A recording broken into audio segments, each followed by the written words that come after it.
Chapter 930. Gu Xingyun stared at the figure in front of him without blinking. He seemed to be a little slow and behaved like an old man with dementia. His Majesty was not in a hurry and quietly waited for his answer. Time passed bit by bit in the ward. The silence was like a confrontation. His Majesty's aura was always vague and gentle, without killing intent or hostility. Gu Xingyun was sure of this and felt slightly relieved. He closed his eyes and slowly said, "Both." "What do you mean?" His Majesty frowned. "It's Xianyuan Feng or Wu Qing or Li Tianlan." Gu Xingyun gritted his teeth. Since he became an expert of the invincible realm, today's short battle could be said to be the biggest shame of his life. He didn't want to recall some details, but when it came to this topic, the scenes kept replaying in his mind. Xianyuan Feng became his shadow. His Majesty looked at Gu Xingyun, as if what Gu Xingyun said was nonsense. He had known this for a long time. It was so early that Gu Xingyun couldn't imagine it. "It's the shadow formula, Tribulation's shadow formula." Gu Xingyun's voice was hoarse. Li Tianlan used the shadow formula to connect Xianyuan Feng with him. "Do you know what this means?" His Majesty's mood did not fluctuate. "This means that on the battlefield, within a certain distance, or within the perception range of the sword energy of both sides, he and Wu Qing can change their positions at will. So it was not only Wu Qing who just trampled on you, but also Li Tianlan?" Gu Xingyun did not speak. But this was the whole truth. In the process of fighting with Li Tianlan used Dragon Fist. Dragon Fist could be said to be the Li family's most aggressive melee skill. 72 styles of Dragon Fist could be combined at will. It was broad and profound, violent and domineering. It was a very special skill of exerting force. The force was applied to every joint of the body, and then condensed in one place and burst out completely. Wu Qing was a sword, and it could not have the force-exerting skill of Dragon Fist. This also meant that without Gu Xingyun's knowledge, Li Tianlan had silently changed his position with Wu Qing many times. "You're really miserable." His Majesty smiled. "But I didn't lose unjustly. I shouldn't have lost. There's no reason for him to directly shuttle out of my domain." Gu Xingyun suddenly growled. It seemed that his emotion affected his internal injury, and he coughed violently again. "Teleportation?" His Majesty asked and poured a glass of water for Gu Xingyun. Gu Xingyun took the cup with his free hand, struggled to sit on the bed, and talked about the fight in the morning in detail. He did not know why he was saying all this to this strange emperor, but he had bottled up endless grievances in his heart, and he needed a channel to pour it out. Even though Zhang Xian did not know His Majesty, whose cultivation realm was higher than his, the other party was undoubtedly a good listener. Most importantly, he couldn't understand the domain travel that defied common sense. Gu Xingyun felt as if the other party had really entered another parallel world at that moment, when he was able to pass through the domain silently without destroying it. "It's not teleportation." His Majesty listened quietly, listening to Gu Xingyun from the beginning to the end, and then slowly opened his mouth. His voice was very slow. After giving a negative answer, he shook his head slightly and muttered to himself, "So troublesome. I'm sure he came out from my domain." "You definitely won't." His Majesty interrupted Gu Xingyun. "You're slow. That's the shadow formula." Gu Xingyun only felt a little ridiculous. Of course he could think of the shadow formula, but how was it possible? "Li Tianlan was in my domain at that time," Gu Xingyun said coldly. "Could it be that his shadow symbol formula can silently send his shadow through my domain and appear outside it?" The domain of the invincible realm was a solidified space similar to the void. Without shattering the domain, no matter how powerful a person was, it was impossible to project his shadow outside the domain. Before the teleportation, Gu Xingyun could be sure that it was Li Tianlan himself in the domain, because he used the Dragon Fist at that time.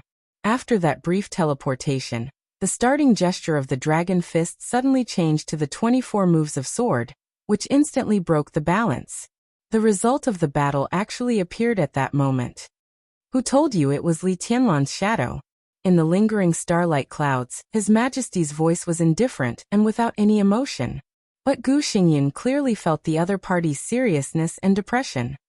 "That's," His Majesty's voice sounded slowly and depressingly, "the ruthless shadow." Gu Xingyun was stunned. Obviously, if it was Li Tianlan in your domain at that time, then Ruthless must be outside the domain. Above the peak of the invincible realm, you have your domain doppelganger, although it's useless. Li Tianlan also has his own sword energy projection. When Ruthless is charged, he has his own life. The sword energy projection is even simpler for him than for us humans. Li Tianlan's sword intent and sword energy are in perfect harmony with Li Tianlan. It's the kind of harmony that you can't imagine. His sword intent and Ruthless are one.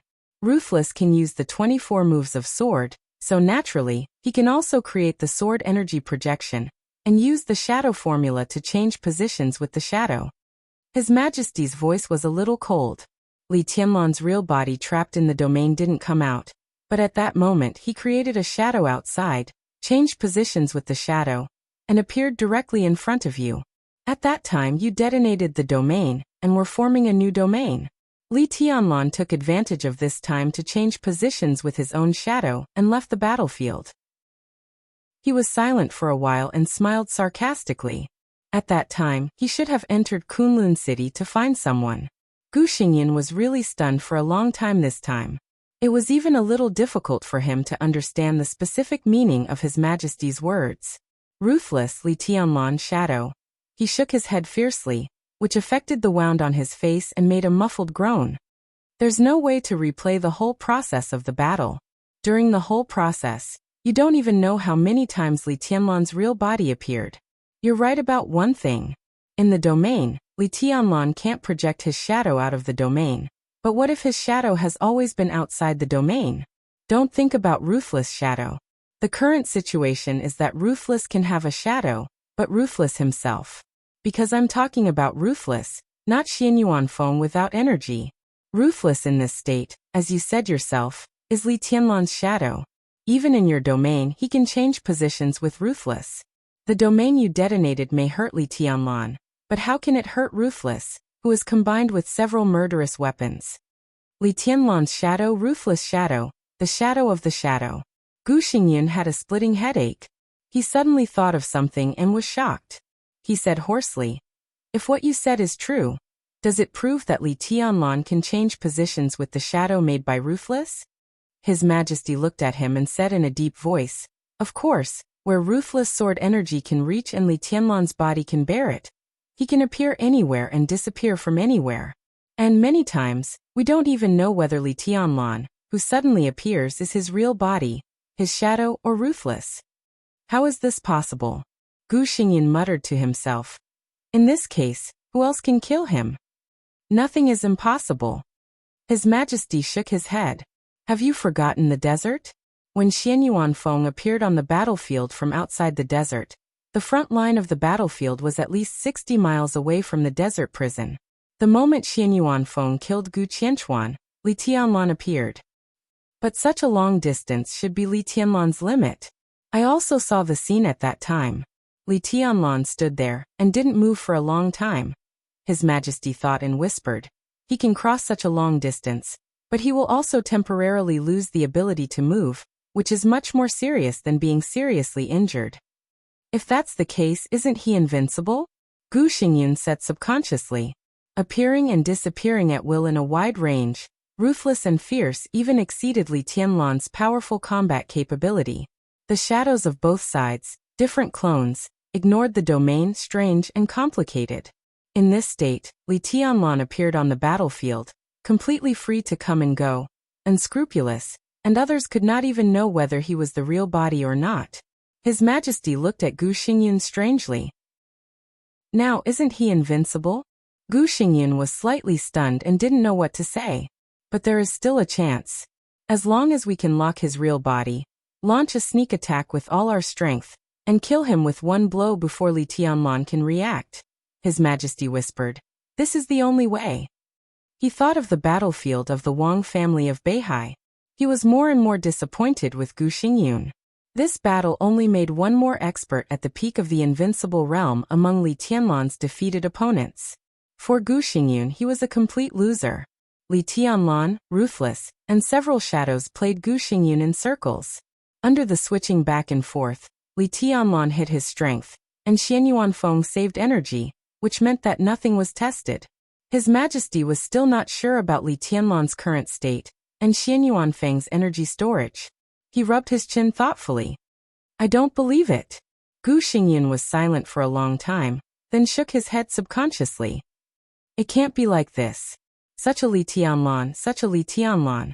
He suddenly couldn't describe how strange and terrible Li Tianlan was like this. Your speculation is not necessarily true. In the end, he could only emphasize his point with a pale face, which looked like self-comfort. I didn't speculate anything. His Majesty pointed to his head and said, What I said is the truth. Gu Xingyan was silent for a long time. His state of mind seemed to begin to change slowly, and finally he reluctantly recovered his normal state. He forced himself to suppress the humiliation and the complicated feelings after the defeat not long ago. You came here just to tell me this? He asked calmly. Before I came, I didn't expect Kunlun City to be in such a miserable situation. His Majesty shook his head and said calmly, After this battle, more than half of the elites of Kunlun City were killed or injured. With you, Kunlun City is not at the end of the road. But in this situation, Kunlun City should not expect to have a chance in Zhongzhou State. In fact, from today on, Kunlun City has almost become a joke in Zhongzhou State. Gu family has come to this point. What are your plans? Gu Xingyun's pupils suddenly contracted. He looked at His Majesty in front of him and said word by word in a deep voice. So this is your purpose? The meaning of His Majesty's words was extremely obvious. In today's battle, he was really trampled on by Li Tianlan. He was the special warfare center, the god of war, and all his honor collapsed because of this huge stain. The Gu family had no way out in Zhongzhou State. What about leaving Zhongzhou State? After leaving Zhongzhou State, Gu Xingyan recovered from his injury. He was still at the peak of the invincible realm, the top combat capability in the dark world. The Gu family still had a large number of talents that could be cultivated. Such a team could also achieve great things as long as they got out of the shadow of Emperor Dong's palace. Gu Xingyan couldn't be the war god of Zhongzhou State, but he was fully qualified to go to East Island to be a great grandmaster and a guardian of Star State. He could even go to Shadow Throne to be the Shadow Prince. As long as he was willing to express his loyalty to other countries and forces, most countries would not refuse his surrender. Even if Gu Xingyan didn't turn to any country, after leaving Zhongzhou State, he could also use his own force to turn the Gu family into a big force in the dark world, and work hard to become a super force. In the current era, a person at the peak of the invincible realm could do too many things. From a practical point of view, Gu Xingyan was almost the only superior at the peak of the invincible realm in the dark world. Li Guangtu and Lin Fengting had broken through this realm. Moray didn't enter the peak of the invincible realm either. It seemed that Gu Xingyan was the only one standing in this realm. For such a person, even if he failed, he would not have no way out. I'm just asking casually. It's just a suggestion. You should make plans early. His Majesty smiled indifferently. I'm here today to ask you for someone. Who? Gu Xingyan was extremely sensitive to asking for people, because Li Tianlan also came to ask for someone. And then he became like this. Li Qingcheng. His Majesty's voice was calm. Gu Xingyan froze for a while, as if he didn't expect that his daughter would be so popular. He narrowed his eyes and said coldly, She has been taken away by Li Tianlan now. Don't tell me you don't know. Are you trying to humiliate me? I know this. Since I can't get her, I'll inform you by the way. From today on, Li Qingcheng has nothing to do with Kunlun City or you. I'll ask Li Tianlan for her. Don't have any ideas about Qingqing in the future, otherwise. His Majesty smiled. Li Tianlan can't kill you now, but it doesn't mean that I don't dare to kill you. Do you understand? Is this a threat? Gu Xingyun's eyes were burning. This is a notice. His Majesty said blandly. Who the hell are you? Gu Xingyun stared at him without blinking and asked seriously. I've introduced myself. His Majesty responded casually. You can call me your Majesty. Gu Xingyan couldn't stand it anymore. He sneered and said sarcastically, You hide your head but show your tail. Do you deserve to be called your Majesty? This sentence was so familiar that His Majesty laughed directly. Oh, you're so weak. Do you deserve to be called the God of War? Gu Xingyun's expression froze for a moment, and then he smiled with some distortion. You're right. His Majesty looked at his distorted face. After a few seconds of silence he whispered, You're right. Gu Xingyun glanced at him. The smell of gunpowder that had just risen between them seemed to have faded a lot. I'll give you a suggestion. His Majesty turned and walked to the door of the ward. If you can't survive in Zhongzhou State, you can consider coming to me. You still have time to think about it. After the final battle in Beihai, we'll meet again. Gu Xingyun looked at his back and suddenly said, You said you want to find Li Tianlan for her. His Majesty paused, nodded, and said in a low voice, I have to go. Hearing this and thinking of Li Qingcheng, Gu Xingyun felt a little strange. His Majesty's words were with unquestionable determination. Did he have to go? He sighed softly and asked, Can you beat him? His Majesty stepped out of the room again and said blandly, I don't know.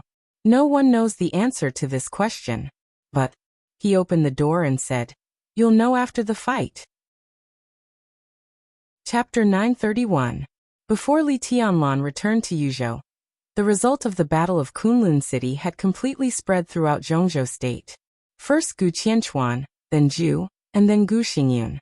Although Gu Xingyun did not die, no one would think that Li Tianlan did not have the strength to kill him. This battle completely destroyed most of the high-end combat capability of Kunlun City in just over 10 minutes. Everyone who knew the news was stunned. The treason case of the Special Warfare Group was still being investigated in a high-profile manner. Kunlun City was almost completely annihilated. No one could have thought that things would develop so fast. When this result appeared in front of people, everyone was silent for a long time. And then they realized that Kunlun City was finished.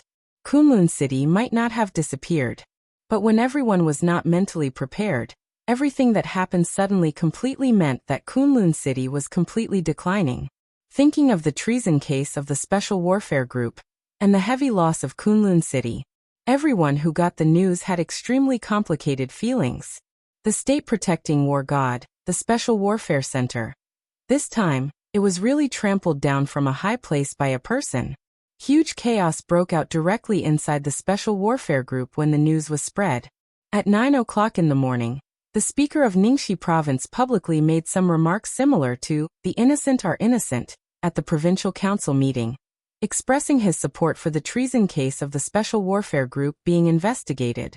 The consequence of this public statement was that the governor of Ningxi directly smashed his cup in the conference room. Ningxi had always been considered the base camp of the Special Warfare Group. When the news came out, Li Tianlan and Li Qingcheng had not even left Beijiang. This was just the beginning. In the following hours, important figures of the Special Warfare Group began to express their views that it was important to investigate the treason case, but they also expressed their belief that Gu Xingyun would not commit treason. The black sheep inside Kunlun City should only exist in an individual. It seemed that they were still defending Kunlun City, but as long as one was not a fool, one could see that these people who had firmly opposed the investigation of the treason case had begun to waver. Countless eyes were cast to the Hidden Dragon Sea. Many people wanted to know how the Hidden Dragon Sea would react to this. Li Tianlan left the desert prison for less than a few days, but there was big news almost every day.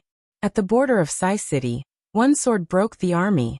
2 consecutive strikes killed invincible realm experts. East Imperial Palace set up the Hero Stone. Zhongzhou New Group was established. He destroyed the entire Kunlun City by himself. Everything had something to do with Li Tianlan. What would the council's attitude be?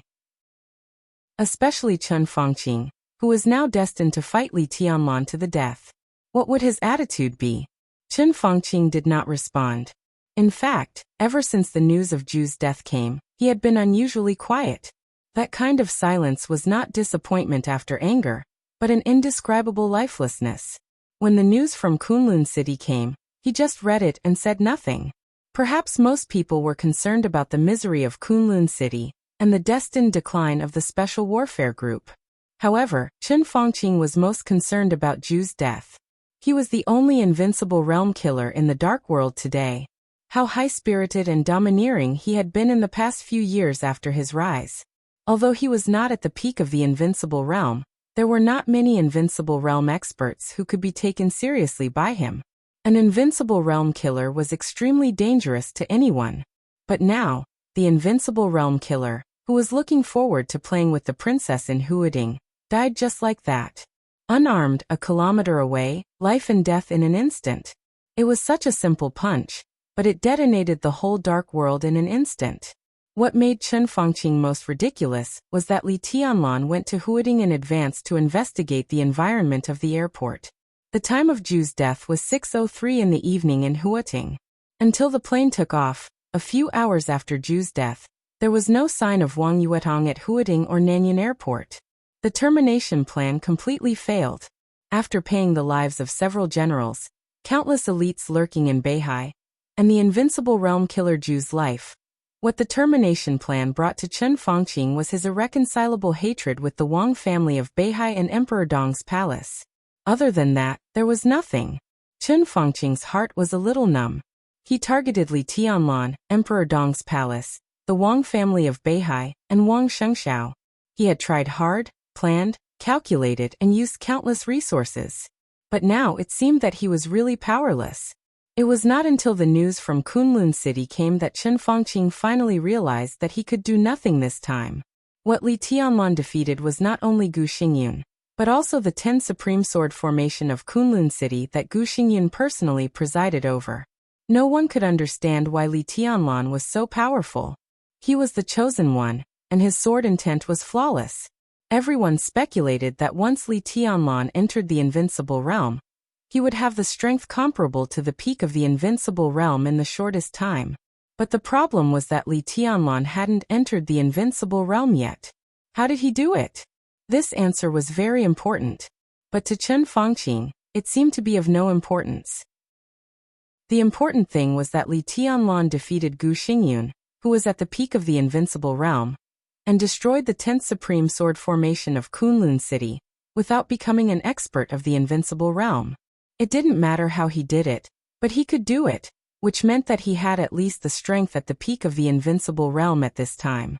He didn't plan to do anything else. Waiting was the only way now. Chen Fangqing only hoped that the mysterious emperor's strength would meet his expectations. He also hoped that Li Guangtu, who had reached an agreement with him, would do his best in the North Sea. He had done everything he could. Now all he had to do was wait for the outcome of the battle. The winner lived and the loser died. There was no other ending. The winter sun shone into the study through the window. Chen Fangqing, holding a cup of tea, opened the window and let the cold wind pour in. His expression was a little dull, as if he had lost all the negative emotions, leaving only a touch of complexity. It was a feeling that was hard to put into words. Recently he had put all his attention on the plan of the Dark World, so compared to others, he could feel some changes more clearly. It seemed that it had become completely clear, and the steps of the new era had come to him. The whole Dark World had become extremely clear.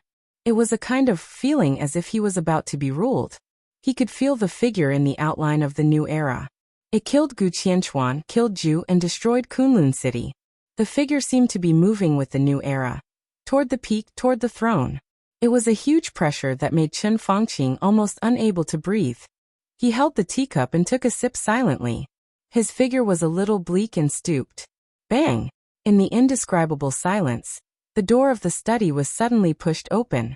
Chen Fangqing frowned and turned to look at Yuan Lin, who rushed in.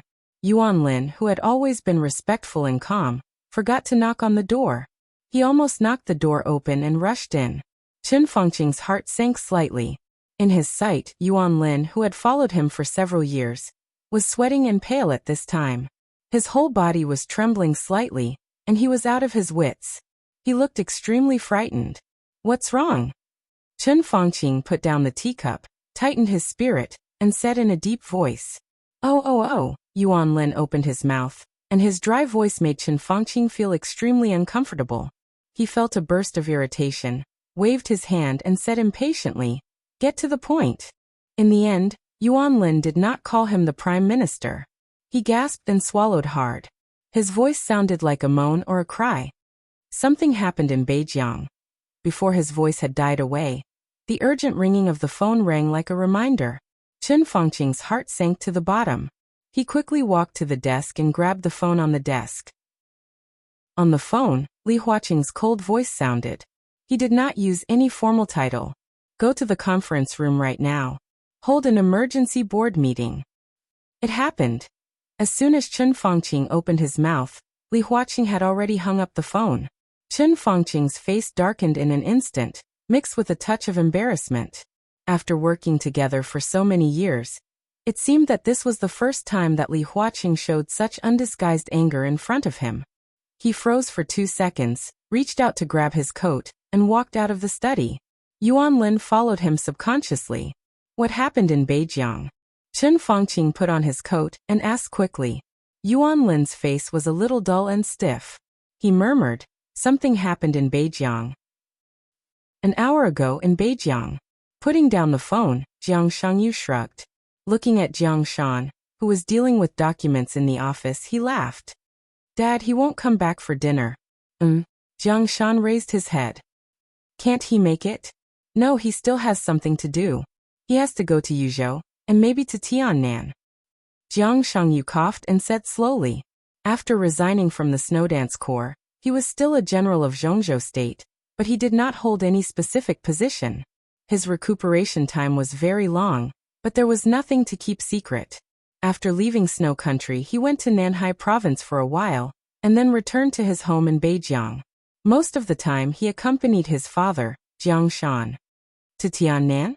Jiang Shan was slightly surprised. What is he going to do in Tiannan? He doesn't have to go to Tiannan. If there's a chance in Yuzhou, but he went a little late and didn't make it. When he arrived, the battle in Kunlun City was over. But the people who should be taken back have to come back anyway. Jiang Shangyu said softly. Ridiculous. Jiang Shan looked angry. What time is it now? Go to Li Tianlan and ask him to come back? Ask him to come back right now. Jiang Shangyu looked at him speechlessly and did not speak. Jiang Shan suddenly understood something and fell silent for a while. Don't worry. It's just a try. It'll be fine. Jiang Shangyu coughed twice again, picked up a disposable cup, and poured himself a glass of water. Xianyuanfeng and Li Tianlan State are still uncertain. These are all variables. In fact, Beihai's preparation is almost done, but Li Tianlan is now. I don't know why, but we always feel a little uneasy. It's good to give it a try. If we can bring Qingqing back this time, it will be the best. If not, we might as well take a step back. As long as we know Li Tianlan's state, we can design some more targeted plans. Jiang Shangyu held the cup and said slowly. It's hard to kill Li Tianlan now. With Xianyuanfeng in hand, how can he just have a doppelganger? If the final battlefield of the final battle in Beihai is Mount Dibing, then on that battlefield, Li Tianlan can appear in any corner of Mount Dibing at any time and place. His speed is too fast, plus Xianyuanfeng and the shadow formula. Although we have many invincible realm experts, with his speed, he can even collide with every one of our invincible realm experts within a second, which almost means that every invincible realm expert has to face Li Tianlan. There are too many variables. So, Jiang Shan's face was solemn. It's necessary to determine his state. If we let him go, except for him and Li Guangtu, all the invincible realm experts don't even have the ability to protect themselves.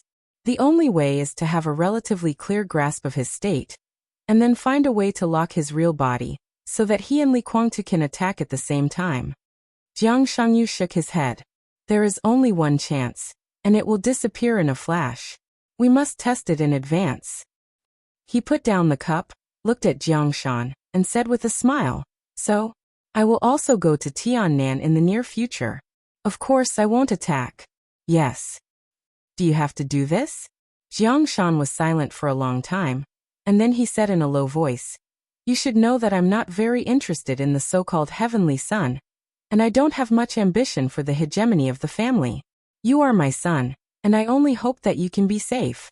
The Jiang family has developed to the present, and it's enough. Why do you have to compete with Li Tianlan? Does it make sense? Jiang Shangyu quietly looked at his haggard father. There was some guilt in his eyes, but there was also a touch of determination. The man who raised him, the man who was silent most of the time but bore everything for him. The man who didn't know many things but supported him without reservation. The man who was treacherous, indifferent, shrewd, rebellious, selfish, and hated by many people in the eyes of outsiders. The man who was willing to dig out his heart with a knife to protect his son and died without regret. But he was also the man Jiang Shangyu admired the most, and the only family he had. Did he have to fight? How could he not fight? Jiang Shangyu's eyes flashed for a moment, with a kind of inexplicable light. You know the answer, he whispered. Dad, he told you, right? Jiang Shan didn't speak. After this, you don't have to be so tired, Jiang Shangyu whispered. Only when Li Tianlan is dead can we have the right to fight or not. After a pause, he finally said, I've asked Yang Xiaoqing to take action. Today, right now. The arrangement in Beihai is almost done. We have been waiting for Beijiang. After the matter in Beijiang is solved, it will be the decisive battle in Beihai. Today. Jiang Shan's body suddenly shook. Jiang Shangyu didn't speak. A few seconds later, the door of the speaker's office suddenly opened, and Jiang Shan's calm and majestic voice suddenly sounded. Prepare the car, go to the Beijiang Corps. Gunshots. Gunshots were everywhere. Blood, crying, screaming, begging for mercy, and cursing kept echoing.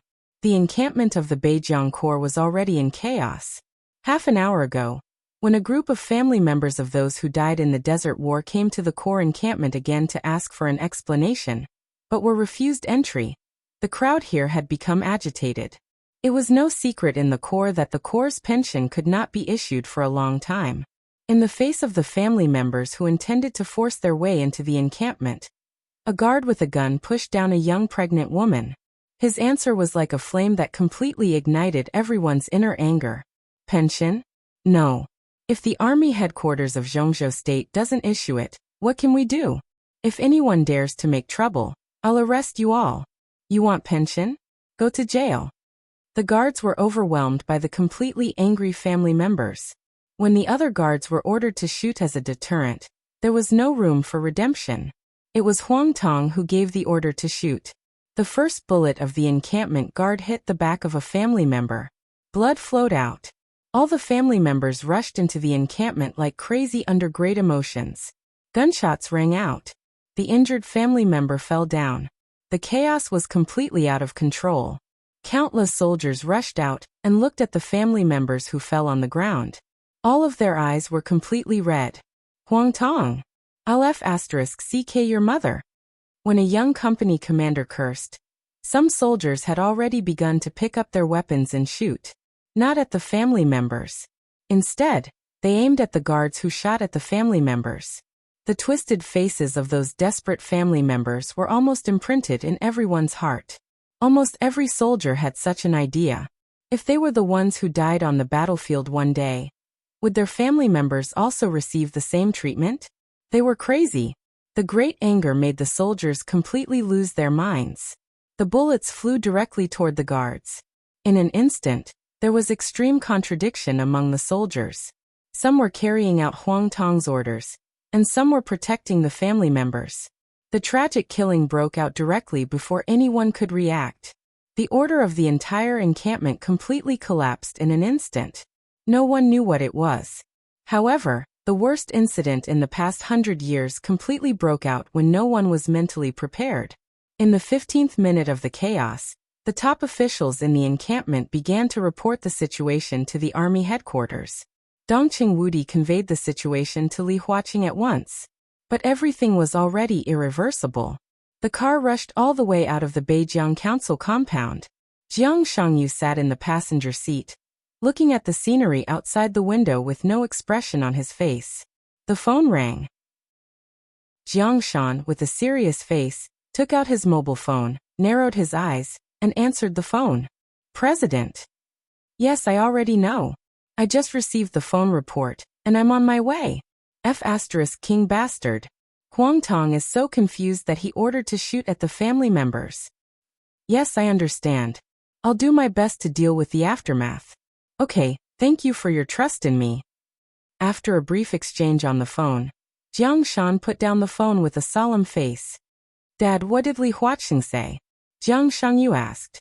Jiang Shan hesitated for a second, took a deep breath, and said in a complicated tone, "The president gave me full authorization on behalf of the parliament.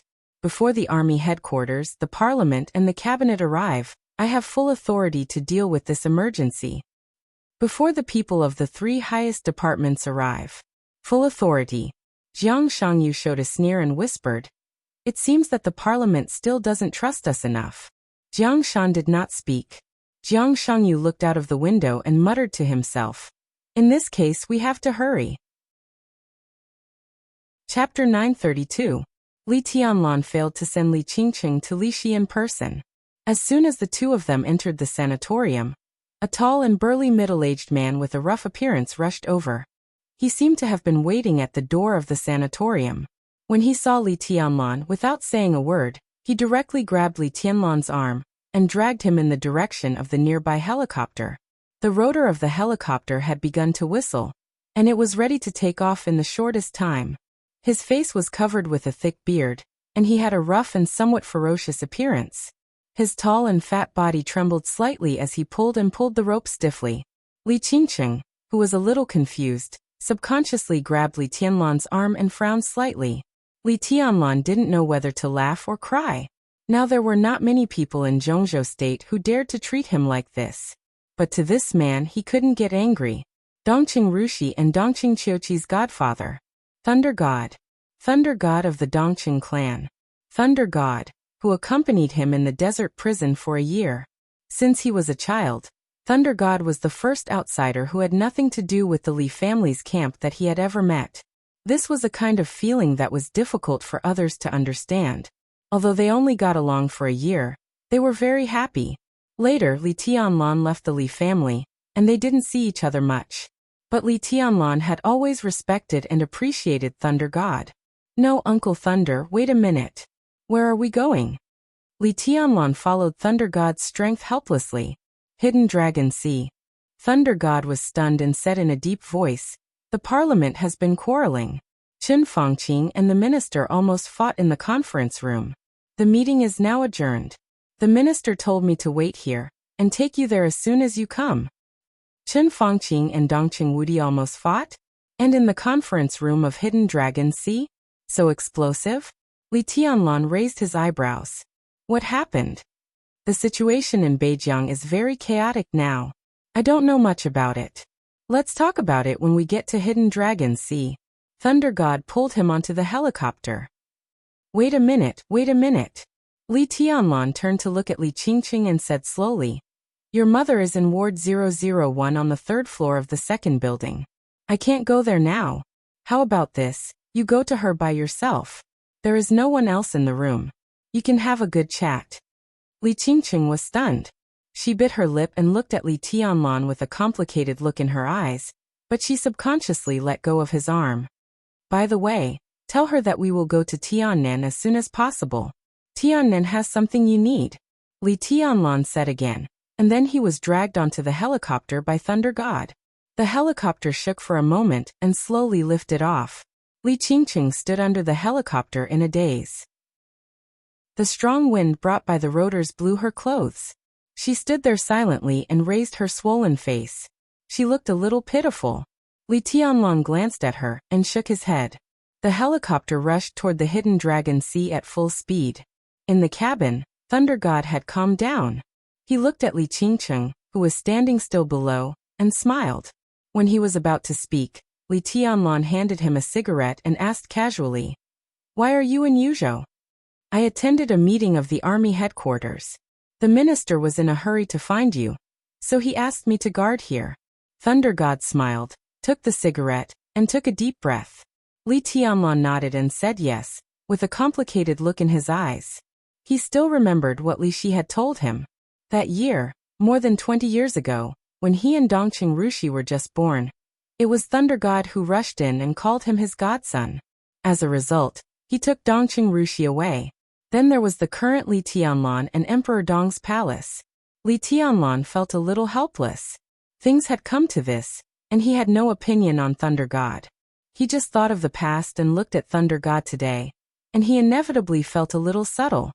"Boy, why are you looking at me like this?" Thunder God scratched his big face inexplicably. I'm guessing when you will be promoted. Li Tianlan laughed. Hey. Thunder God rubbed his hands and said, probably soon. The minister means that this year I am very critical. If I operate well, there is still hope. He said that you have also helped me a lot. Li Tianlan smiled, and did not speak. Thunder God was one of the real core members of the Dongqing clan. His parents were Dongqing Hongguang's comrades in arms. After they died in the early years, Dongqing Hongguang took Thunder God back to the clan for adoption, and adopted him as his son. That year, Thunder God was only 4 years old. For many years, as one of the core members of the clan, Dongqing Hongguang completely raised Thunder God as his own son. If he had not carried the wrong child, he would probably be Li Tianlan's godfather now. For such a person, if possible, the Dongqing clan would push him up in any case. Now Thunder God was the commander of the Blood Battalion, with the rank of lieutenant general. Although there was still a gap between him and the marshal, in recent years, the Blood Battalion had become extremely important because of the relationship with Tiannan. Thunder God, who had complete control of the Blood Battalion, could be said to be the top real power in the Zhongzhou Army headquarters. After Di Jiang resigned, Dongqing Wudi once again served as the commander of the Border Control Corps, but such a part-time job was destined not to last long. At present, there were 2 candidates for the position of the new commander of the Border Control Corps. One was the old man of the Li family, Eagle King, and the other was Thunder God. Eagle King was originally the only choice, but with a series of changes after Li Tianlan walked out of the desert prison, Thunder God now also had a chance to take the position. The establishment of the new group was destined to leave a large power vacuum in Zhongzhou state. Bai Qingqian joined the new group, and took the road of the new group to enter the Zhongzhou parliament, which also meant that the power of the Dongqing clan did not have to worry about Bai Qingqian. This part of the power could completely turn to support Thunder God, and let him go further. As for Li Tianlan himself, there was no difference between the Li family and the Dongqing clan. He had never felt that the Li family had treated him badly, let alone that the Dongqing clan had done him wrong. No matter who became the new commander of the Border Control Corps, Eagle King or Thunder God, Li Tianlan had no opinion. However, from the perspective of working together, if Thunder God, who had been with Dongqing Wudi for a long time and was more familiar with the Border Control Corps, could take the position, it would undoubtedly be the best result. I can't guarantee anything now. The situation is too chaotic, and the result is not clear. Let's wait. When the matter in Beihai is over, it can almost be settled. Li Tianlan said softly. Thunder God nodded knowingly. The helicopter landed on the tarmac near the conference room in the Hidden Dragon Sea in the shortest time possible. Thunder God did not go down. Li Tianlan walked alone in the direction of the conference room. The adjournment in the conference room continued. The content of this meeting was extremely sensitive. There were no secretaries or staff inside or outside the conference room. In front of the fish pond at the door of the conference room, several directors were standing there, but they did not speak to each other. They were staring at the fish pond in a daze. Li Tianlan glanced around and did not see Li Huaqing, Chen Fangqing, or Dongqing Wudi. Seeing Li Tianlan appear, everyone's eyes fell on him at once. Zhou Yunhai, the leader of the North Group, who was closest to him, came over with a smile and shook hands with Li Tianlan. When did your majesty arrive in Yuzhou? Just arrived. Before I could take a breath, I was pulled here. Li Tianlan's hand slightly tightened, and his tone was easygoing. You've had a hard journey. Zhou Yunhai patted Li Tianlan's palm. Let's go. Let's have a chat with Senior Zhou. Everyone who saw this scene had mixed feelings, especially the directors of the academics and the Southeast Group. Although the North Group was still the North Group, everyone knew that with the exposure of the military counselor's identity, the North Group was now almost a part of the new group. Although Zhou Yunhai was still the leader of the North Group, his heir was already the backbone of the new group. Such cooperation was completely the integration of the two forces, and it was so stable that no one could see any hope of destruction. Zhou Mulin, another leader of the giant group, was feeding the fish in front of the fish pond. There was only a little fish food left in his hand. The old man moved slowly, as if he could stand like this until it was dark. Senior Zhou. Li Tianlan's voice was full of respect. Every time I see you, I feel old. This feeling has become more and more obvious recently. Zhou Mulin turned around with a smile and looked at Li Tianlan. His voice was a little emotional. Li Tianlan did not know how to answer, so he just smiled. Zhou Mulin was the oldest among the 9 directors. He had passed the age of 70 and was bound to retire after this term. But he was not unwilling. His only son Zhou Yuanshan was developing very well in Jiangxia. According to the current momentum, the whole Zhongzhou state would be Li Tianlan and Zhou Yuanshan's world in more than 10 years, unless there was a big accident, such as Li Tianlan's sudden death. Zhou Mulin's face was glowing. He looked at Li Tianlan and said with a smile, "What do you think of this?" "In fact, I still don't know what happened." Li Tianlan smiled bitterly. He only knew that there was a big problem in Beijiang, but it should not be too serious. Otherwise, this meeting must be a race against time. How could there be an adjournment? His mobile phone had run out of power, and Emperor Dong's palace could not contact him. At present, he was completely in a state of confusion. Zhou Mulin was stunned. "Speaking of which, this matter still has something to do with you, Your Majesty." Zhou Yunhai smiled and said softly, "This is the follow-up of the Desert War in Beijiang. The Beijiang army had a big problem. At first, the Beijiang army took the initiative to provoke the Desert War, but the report to the army headquarters was that they were going to conduct a military exercise in the desert. Now the Desert War is over, but there were too many dead. The army headquarters could not take a stand for these dead. After all, this war was not necessary at all. Zhongzhou state could not give all the dead the status of martyrs, nor could it give them the pension they deserved.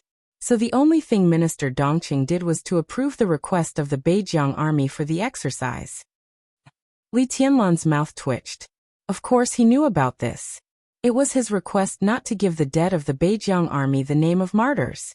This also meant that the families of all the dead could not enjoy any of the benefits they deserved after their family members died in the war.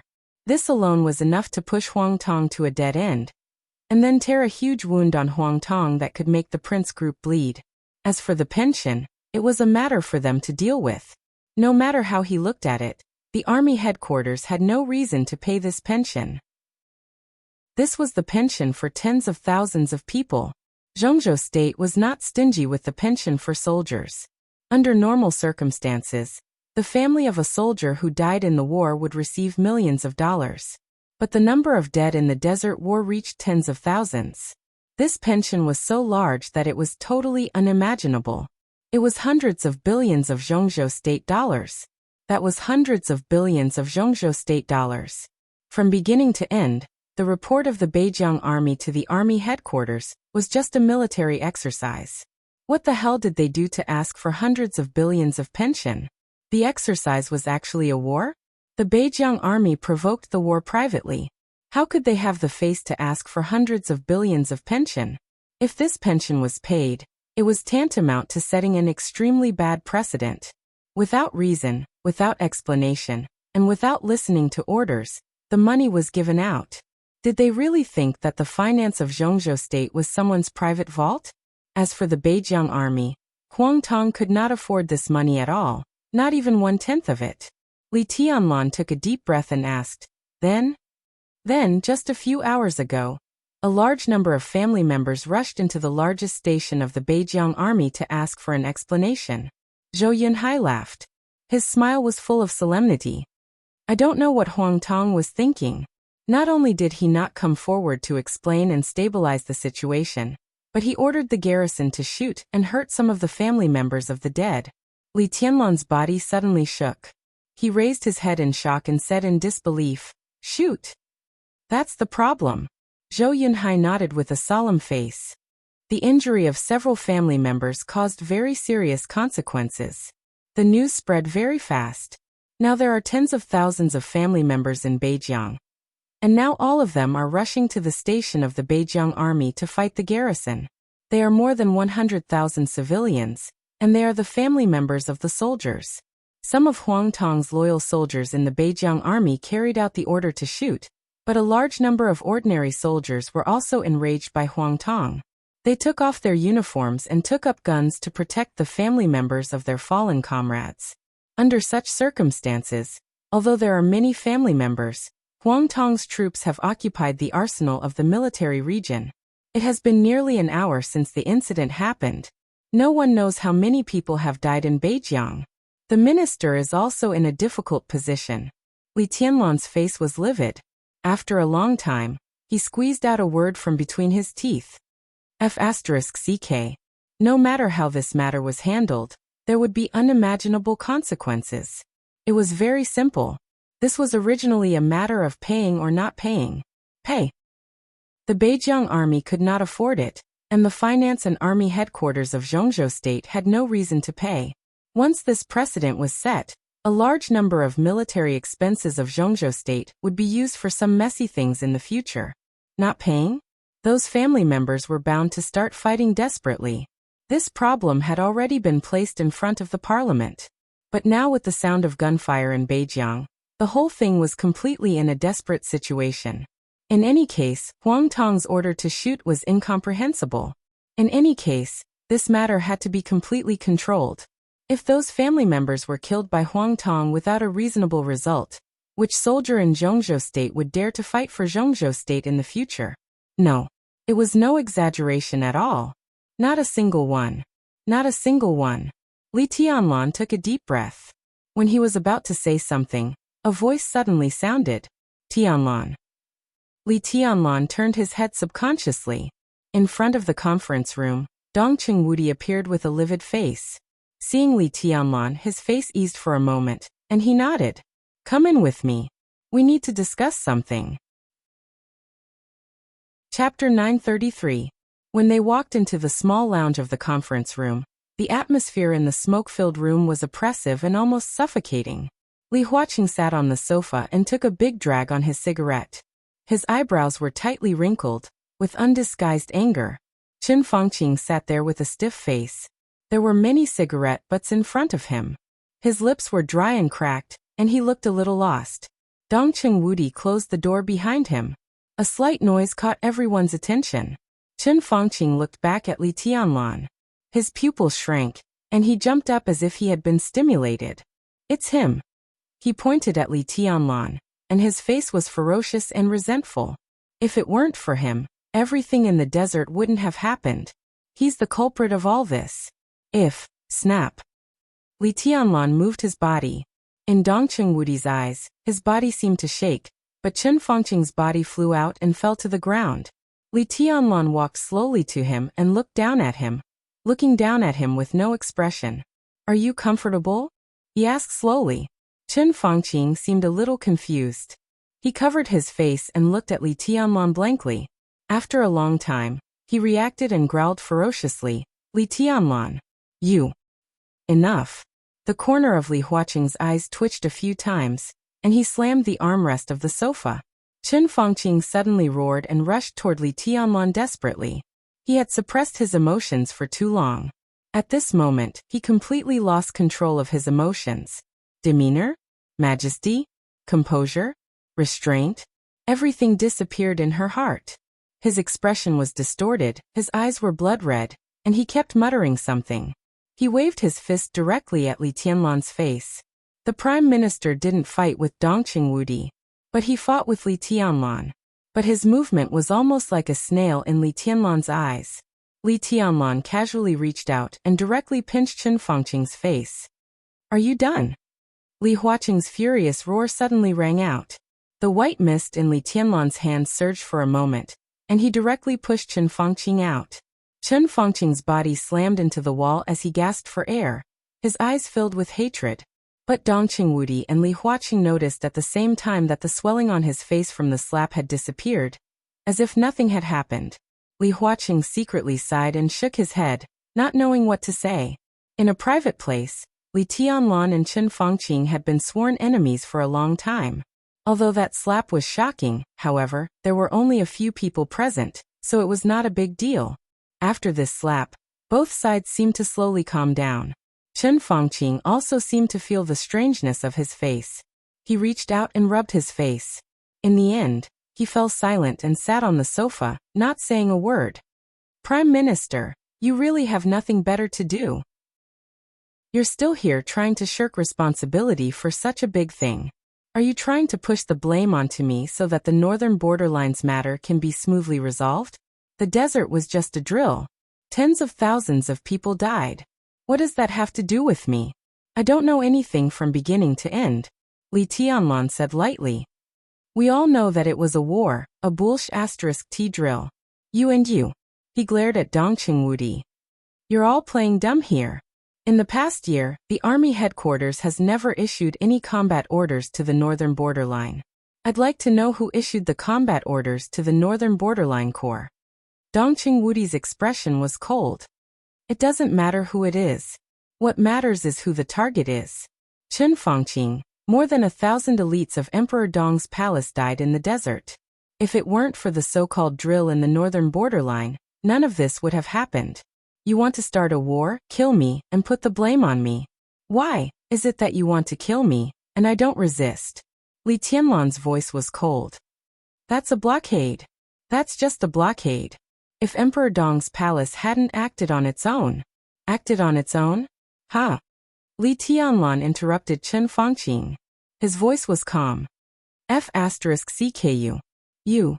Chen Fangqing was stunned, and then he roared angrily again. What did you say? You heard me very clearly.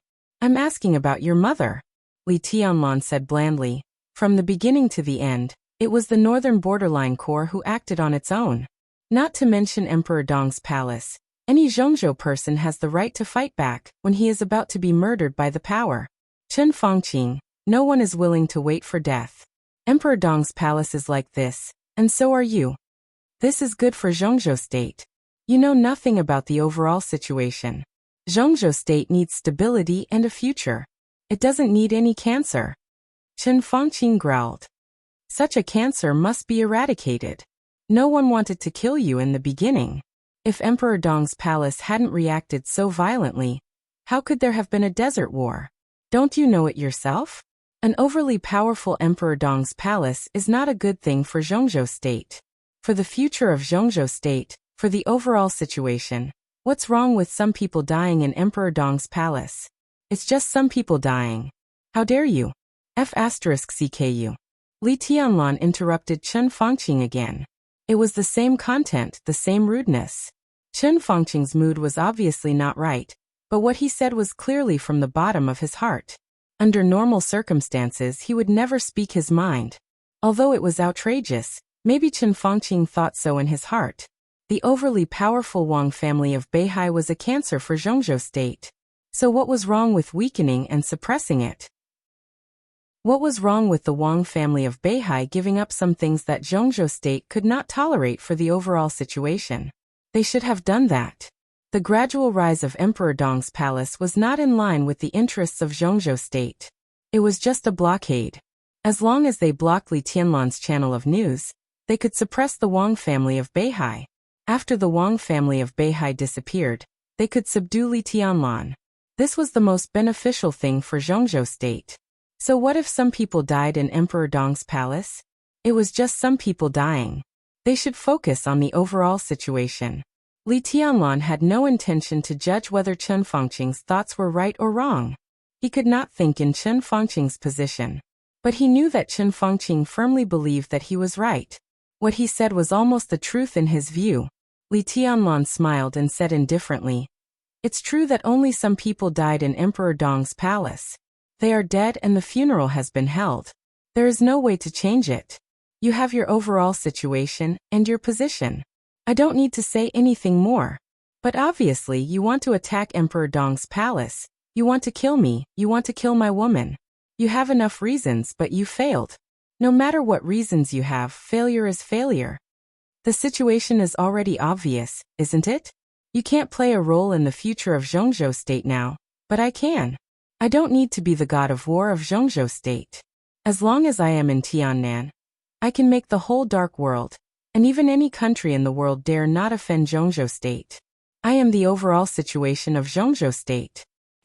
Prime Minister Chen Fangqing, now the overall situation is so obvious. For the sake of the overall situation, it doesn't matter if some people die in your Chen family, right? His voice was flat and low. In Chen Fangqing's ears, it sounded like a devil's whisper. I have investigated. Those who are related to you, your family, your mother's family, your children, your wife, your cousins, everyone. I have counted. The exact number is 318. Li Tianlan laughed. I can tell you responsibly that Emperor Dong's palace will kill these people, including you, one by one. I hope you can focus on the overall situation. For the future of Zhongzhou State, I can only ask your whole family to die. He leaned forward slightly and stared into Chen Fengqing's eyes. No one in your family can escape. No one can protect them. He pointed to his nose. I said so. Chen Fengqing stared at Li Tianlan and said nothing. In fact, he had a lot to say, but in the current situation he could only say it casually. It was meaningless. Without absolute power, it was useless to say anything. Emperor Dong's palace wanted to kill his whole family. As long as he left this position, Emperor Dong's palace could definitely do it. Chen Fengqing could also say that he wanted to kill Li Tianlan's family. He could say it 10,000 times, but what was the use? Li Tianlan killed Zhu with one strike at the airport. The death of an invincible realm expert had caused an uproar in the dark world. Compared with Li Tianlan's strength to kill the enemy with one strike, many people were concerned about how Li Tianlan found Zhu at the airport. Did this mean that anyone who was hostile to Li Tianlan could not hide in any environment? If so, no one dared to do anything to Li Tianlan again. Chen Fengqing knew very well that with the death of Zhu, an invincible realm expert had fallen in the final battle of Beihai. Everyone was a little dissatisfied with him. Next, it was impossible for them to be persuaded by him to deal with Li Tianlan. If you have talked enough, let's talk about what happened in Beijing this time. Li Huaqing glanced at Li Tianlan and said calmly, Tianlan, you talk. The Beijing Corps has to take all the responsibility. Without any hesitation, Li Tianlan said directly. Li Huaqing narrowed his eyes and said calmly, be more specific. Severely punish Commander Huang Tong of the Beijing Corps. If he hadn't ordered the guards to shoot his family members, the conflict wouldn't have intensified to this extent. If he hadn't acted without authorization, the Desert War wouldn't have happened. He is the culprit of all the incidents. His decision not only caused the Beijing Corps to lose tens of thousands of soldiers, but also caused turmoil in the entire army headquarters. The impact is too bad. For such a person, there is no need to be polite. He will be punished with treason and executed directly. His entire family will be executed together. This is a warning to everyone to abide by the rules, especially the soldiers. Only the Parliament of Zhongzhou State and the army headquarters of Zhongzhou State can lead the soldiers, not the cabinet. In the future, whoever still wants to act on his own will end up like Huang Tong's family. Chen Fengqing's face was livid and unusually ugly. Li Huaqing said expressionlessly, go on. All the officers above the rank of Major Colonel who participated in the Desert War, if they die, will be executed without compensation and their families will not be taken care of. If they are alive, they will be executed, and their families will be put in prison. If a colonel is demoted to a basic officer, he will be expelled from the army and sentenced. This will be publicly announced to the entire Zhongzhou State. All the deputy officers of the Beijing Corps will be executed. Middle-level officers will be removed from their posts and investigated. Those with questionable stances will be put in prison. What happened today? All the guards who shot at the families of the deceased will be executed. This may not be merciful, but there is no camera here, and there is no need to emphasize this point. The Beijing Corps must set an example and punish them severely, so that everyone understands the consequences of not abiding by the rules. I will never agree. Chen Fengqing suddenly stood up and roared with a livid face. Li Tianlan rarely spoke so much, but there was an almost brutal coldness and killing intent between the lines of these words. The series of executions almost chilled people's hearts to the bone. If all this was really carried out according to the way he said, his status in the Prince Group and in Zhongzhou State would be reduced to the bottom. With Dong Qingwudi's current position, his power would be more consolidated, and the orders of the army headquarters would be more unimpeded. And in the Prince Group, all the generals would probably consider leaving the Prince Group, and the strength of the Prince Group would also be greatly weakened as never before. Chen Fengqing could not agree to this in any case. And then? Li Huaqing looked up at Li Tianlan and asked slowly. If we do as you said, what about the families? What about the pension? That was hundreds of billions of pension, which was not a small amount for any country. Basically, a large war of a superpower was just this amount of pension. Of course, Zhongzhou state could afford this money, but the key was why it should be taken out. This was completely inexplicable and unnecessary expenditure. It was all because of the unauthorized action of the Beijiang Corps. They reported to the army headquarters that it was a maneuver. In any case, Dongqing Wudi could not pay for the maneuver of the Beijiang Corps. As he said why? If he paid this time, it was estimated that in the future, there would be people in all theaters of operations who dared to disobey the army headquarters. Because in any case the army headquarters would pay the bill. The military expenditure of Zhongzhou state was not used for this. As for Chen Fangqing's cabinet, he wanted to pay the money, but he could only think about it. If the Zhongzhou State Finance Department paid the money, he would probably step down the next day. Zhongzhou State was rich, but it could not pay the money. But the problem of pension had become like this, and it had evolved into a problem related to the foundation of Zhongzhou State. More than 100,000 families deserved attention. At this moment, presumably all the soldiers in Zhongzhou State were paying attention to this matter. The money could not be paid, but the pension had to be paid. Emperor Dong's palace can take out the pension and pay it in one lump sum, Li Tianlan said. His voice was calm, indifferent, and confident. It was a feeling that could really make people understand what it meant to be rich and powerful. Dongqing Wudi glanced at Li Tianlan. Li Huaqing fell silent. Chen Fangqing suddenly froze. Li Tianlan paid this pension? This huge pension of hundreds of billions of yuan? To the people of Beijiang Corps? For a moment, an indescribable chill rose from Chen Fangqing's heart. He suddenly understood what Li Tianlan meant. This pension was to be given to the people of Beijiang Corps? It was not to be given to Beijiang Corps. According to Li Tianlan's way of dealing with it, all the people in Beijiang Corps who opposed him were dead. This money bought the attitude of all the soldiers of Zhongzhou State. It bought the hearts of hundreds of thousands of families of the deceased. It bought a brand new Beijiang Corps that was completely under Li Tianlan's control. To be exact, Li Tianlan wanted to buy more than 1 million square kilometers of land in the entire Beijiang with hundreds of billions of yuan. Chen Fangqing's body suddenly shook. He seemed to want to roar again, but his body suddenly felt weak. He slumped on the sofa and kept shaking his head, murmuring, "This can't be, it can't be like this. Li Tianlan, you are stealing the country." Li Tianlan was expressionless and said calmly, "In any case, Huang Tong and his family must die." He looked down at his watch and said faintly, "Wuqing is already on the way." Li Huaqing suddenly looked up and noticed that Li Tianlan was only wearing a white shirt at this time. He didn't realize there was a problem at first, but until Li Tianlan reminded him, he suddenly realized that Li Tianlan was only wearing a thin shirt. The black windbreaker with complicated golden patterns was already on the way. Chapter 934. Gunshots, explosions, angry roars, screams, buildings collapsing, and people rushing.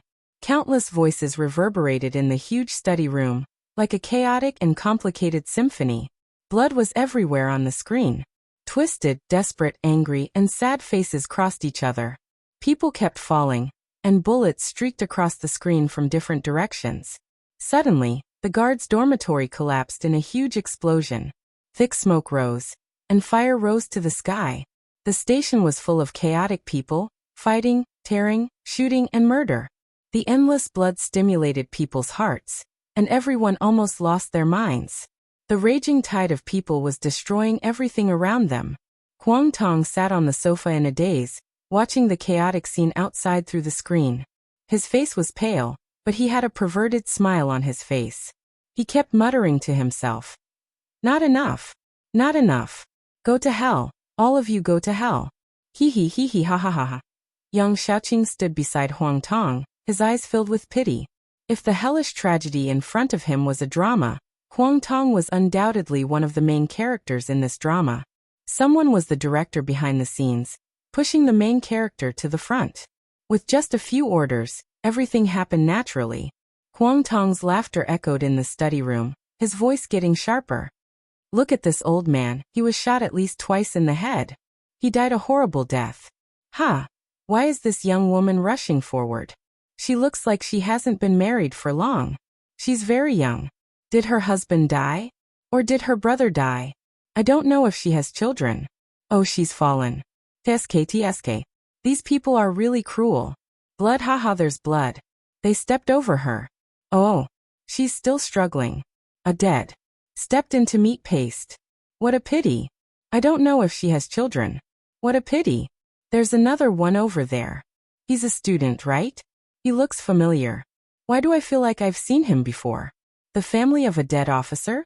Ha, naive. Is he here to show off the hot-bloodedness of a young man? Oh, his family is next to him. He's going to die. Bang, a shot in the leg. His marksmanship is too bad. He should have been shot in the head. Hit the head. He's saved. They're lucky. Oh, and over there. Explosion, boom, he's dead. Ha ha ha ha ha ha. Huang Tong waved his hands and feet as he laughed. His body trembled as he bent over, clutching his stomach as he laughed incessantly. All of them deserve to die. A bunch of pitiful creatures, damn pitiful creatures. They all deserve to die, don't they? Ha ha ha ha. He kept smiling, but the rims of his eyes gradually turned red. Huang Tong abruptly turned his head and glared at the expressionless Yang Xiaoqing. Say something. Did they deserve to die?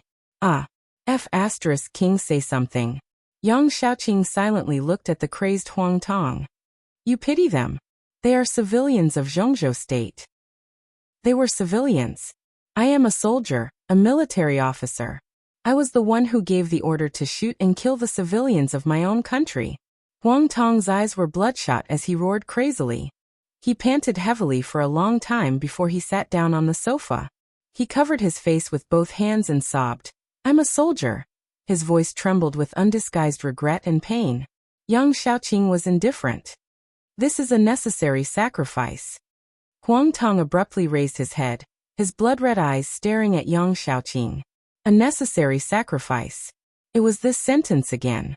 Before the Desert War, Chen Fangqing had said this to him. Yang Xiaoqing also said this to him before he gave the order to shoot. He was actually moved by this sentence twice. Huang Tong smiled bitterly. Are you so at ease? This is a necessary sacrifice. Yang Xiaoqing's face was expressionless.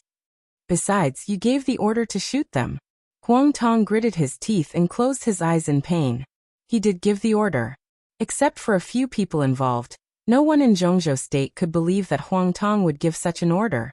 Even the council members couldn't believe it. But Huang Tong just did it.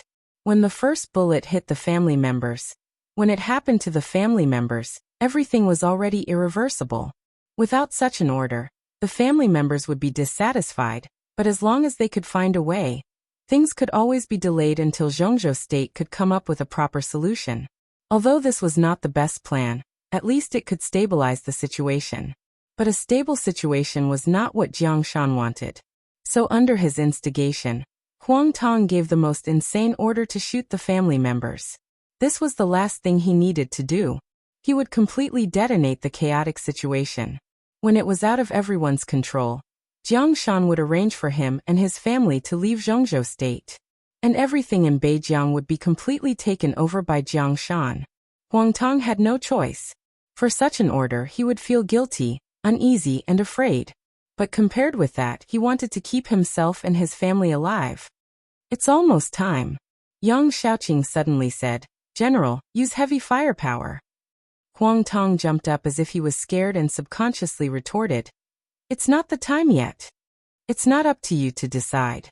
Yang Xiaoxiong said blandly, The speaker is already on his way. Before that, we have to do everything we can. It's not the time now. Maybe in half an hour, you won't be able to hold the arsenal in the station. Now please give the order immediately. Huang Tong stared at Yang Xiaoxiong and suddenly said, You're such a good dog. Yang Xiaoxiong looked at Huang Tong expressionlessly and did not speak.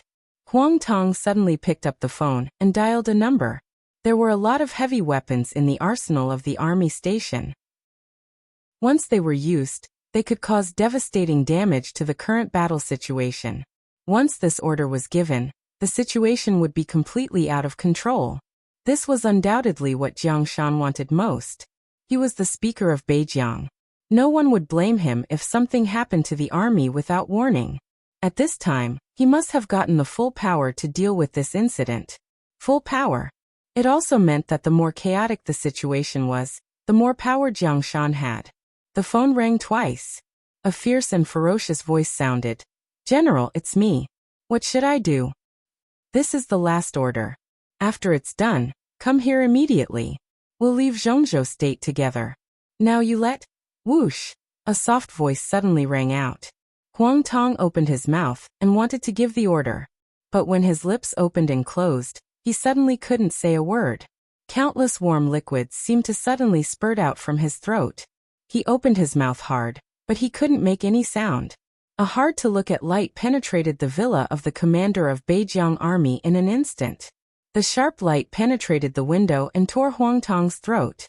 Without any pause, it penetrated Yang Xiaoxiong's body again. The sharp sword energy was mighty and everywhere. The flying light penetrated from one side of the villa. Without any pause, it penetrated from the other side, and disappeared in an instant. Huang Tong's body stiffened as he touched his throat. Copious amounts of blood dripped from his neck into his hand. Huang Tong's pupils suddenly contracted. He slowly turned his head in disbelief and glanced at Yang Xiaoxiong. Yang Xiaoxiong's expressionless face was already full of horror. He took a careful step forward. Bang! In the dull sound, countless drops of blood burst out of Yang Xiaoxiong's body. His body turned into minced meat in the blink of an eye, and blood splashed everywhere. Huang Tong looked at it in horror, but he couldn't make any sound. He felt that his body was splitting madly with indescribable pain. His head, neck, limbs, and torso. The sharp sword energy penetrated through his body and cut everything in his body without any hesitation. There was no sound. The phone in Huang Tong's hand fell to the ground. A large number of body parts appeared in the book again. In the room. "Hello? Hello. General? You." On the phone, the ruthless voice said hello twice. He seemed to want to say something, but his voice instantly fell silent. The chaotic voice sounded in the phone for a moment, and then the arsenal on the other end of the phone became dead silent again. Boom. In just a few seconds, a deafening roar suddenly sounded in the chaotic battlefield. The ferocious guards, angry soldiers, and desperate families stopped almost at the same time, and looked at everything in front of them in shock. The huge crowd had pushed into the high-rise residential area of the Beijiang Army's encampment. More than 10 villas stood quietly in the courtyard with birds chirping and fragrant flowers, with the smell of power. When the battle was at its most intense, a light appeared in everyone's sight. That colorful and dazzling light came from the distant sky and silently passed through the crowd. All the guards in front of him were instantly dismembered, and a large number of corpses suddenly appeared on the battlefield. The light did not stop at all. It flew over the battlefield and rushed directly into the high-rise residential area. Fast. It was unimaginably fast. No one's consciousness could keep up with the light. The light rushed through the high-rise residential area and rose into the sky in an instant.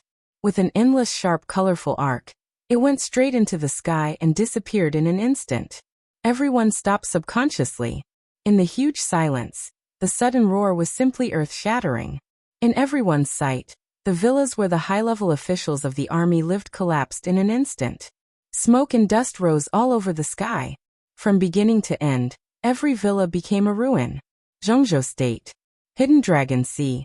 In the conference room, the directors who had reconvened the meeting watched this scene quietly through the screen. Everyone's heart was extremely cold, because of the inexplicable chaos on the battlefield, and because of the sudden appearance of the light. Every time people saw Ruthless, their hearts would be extremely cold. It was a kind of annihilation and killing without any emotional fluctuations. Before that light, it seemed that the whole world was extremely fragile. Li Tianlan sat in the conference room. He sat opposite Li Huacheng. He sat in the position that once belonged to Wang Tianzong alone. He withdrew his eyes from the screen and said lightly, "Now part of the problem has been solved. Minister Dongqing and I will immediately leave for Beijiang and solve this matter completely."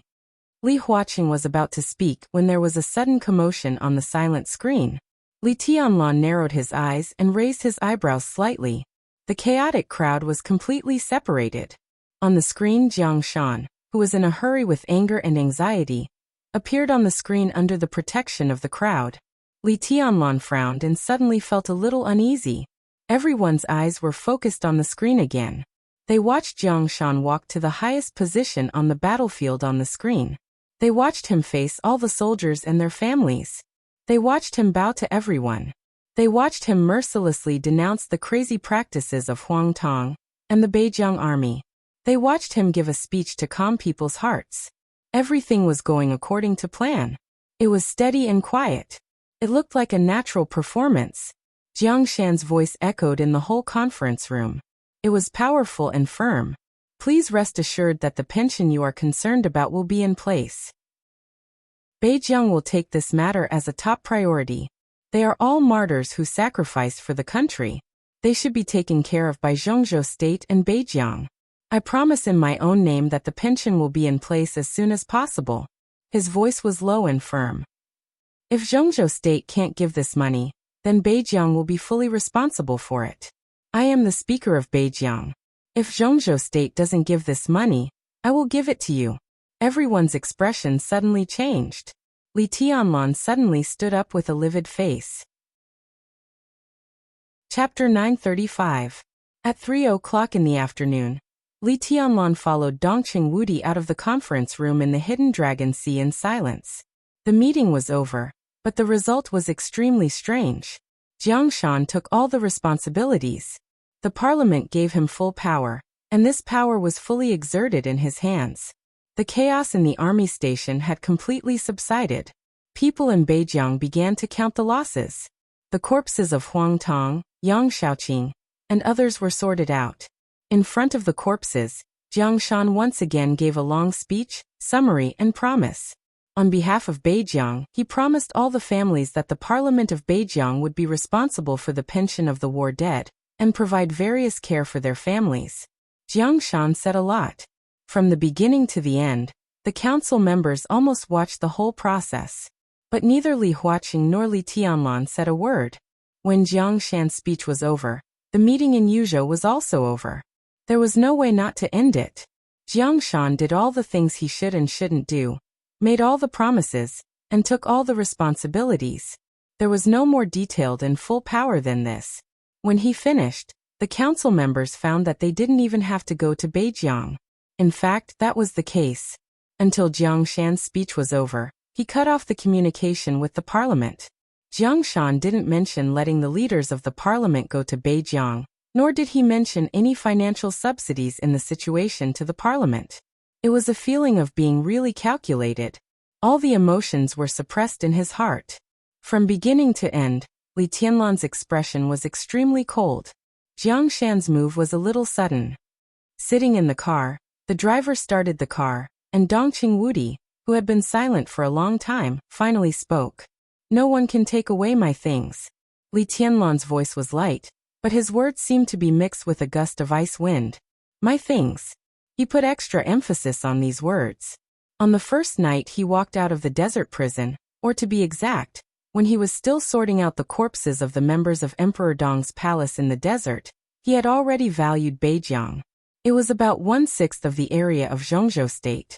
It was the largest province in Zhongzhou State, vast and sparsely populated, with infinite possibilities. So when he spoke to Dongqing Wudi on the phone that night, he made a request. The war dead of the Beijiang Corps could not get the title of martyr, nor could they get pension. For Zhongzhou State, the former was more important. For the families of those who died in the war, the latter was more important.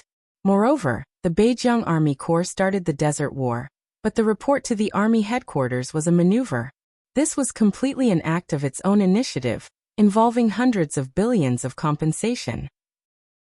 It was basically impossible for Zhongzhou State to let the finance department pay this money, let alone from the military budget. However, if they did not fork out this sum of money, the families of the tens of thousands of dead would definitely not let it go. The surviving soldiers of the Northern Frontier Army would also have thoughts in their hearts. But this could not be blamed on Zhongzhou State or Li Tianlan, because the operation of the northern borderline was initially reported as a drill. It was just a drill. If they couldn't get the compensation, all the family members and the surviving soldiers of the Northern Borderline Army would vent their hatred and resentment on Huang Tong and the Northern Borderline Army. This was undoubtedly the result that Li Tianlan wanted. Huang Tong's fate was destined to be incomparably miserable. The resentment and hatred of hundreds of thousands of his family members and countless soldiers would be enough to tear Huang Tong into pieces at the right time. This was also the result that Li Tianlan wanted. Everything started with Huang Tong's death. The loss of control of Beijiang and the hearts of the Northern Borderline Army could tear a huge wound inside the Prince group.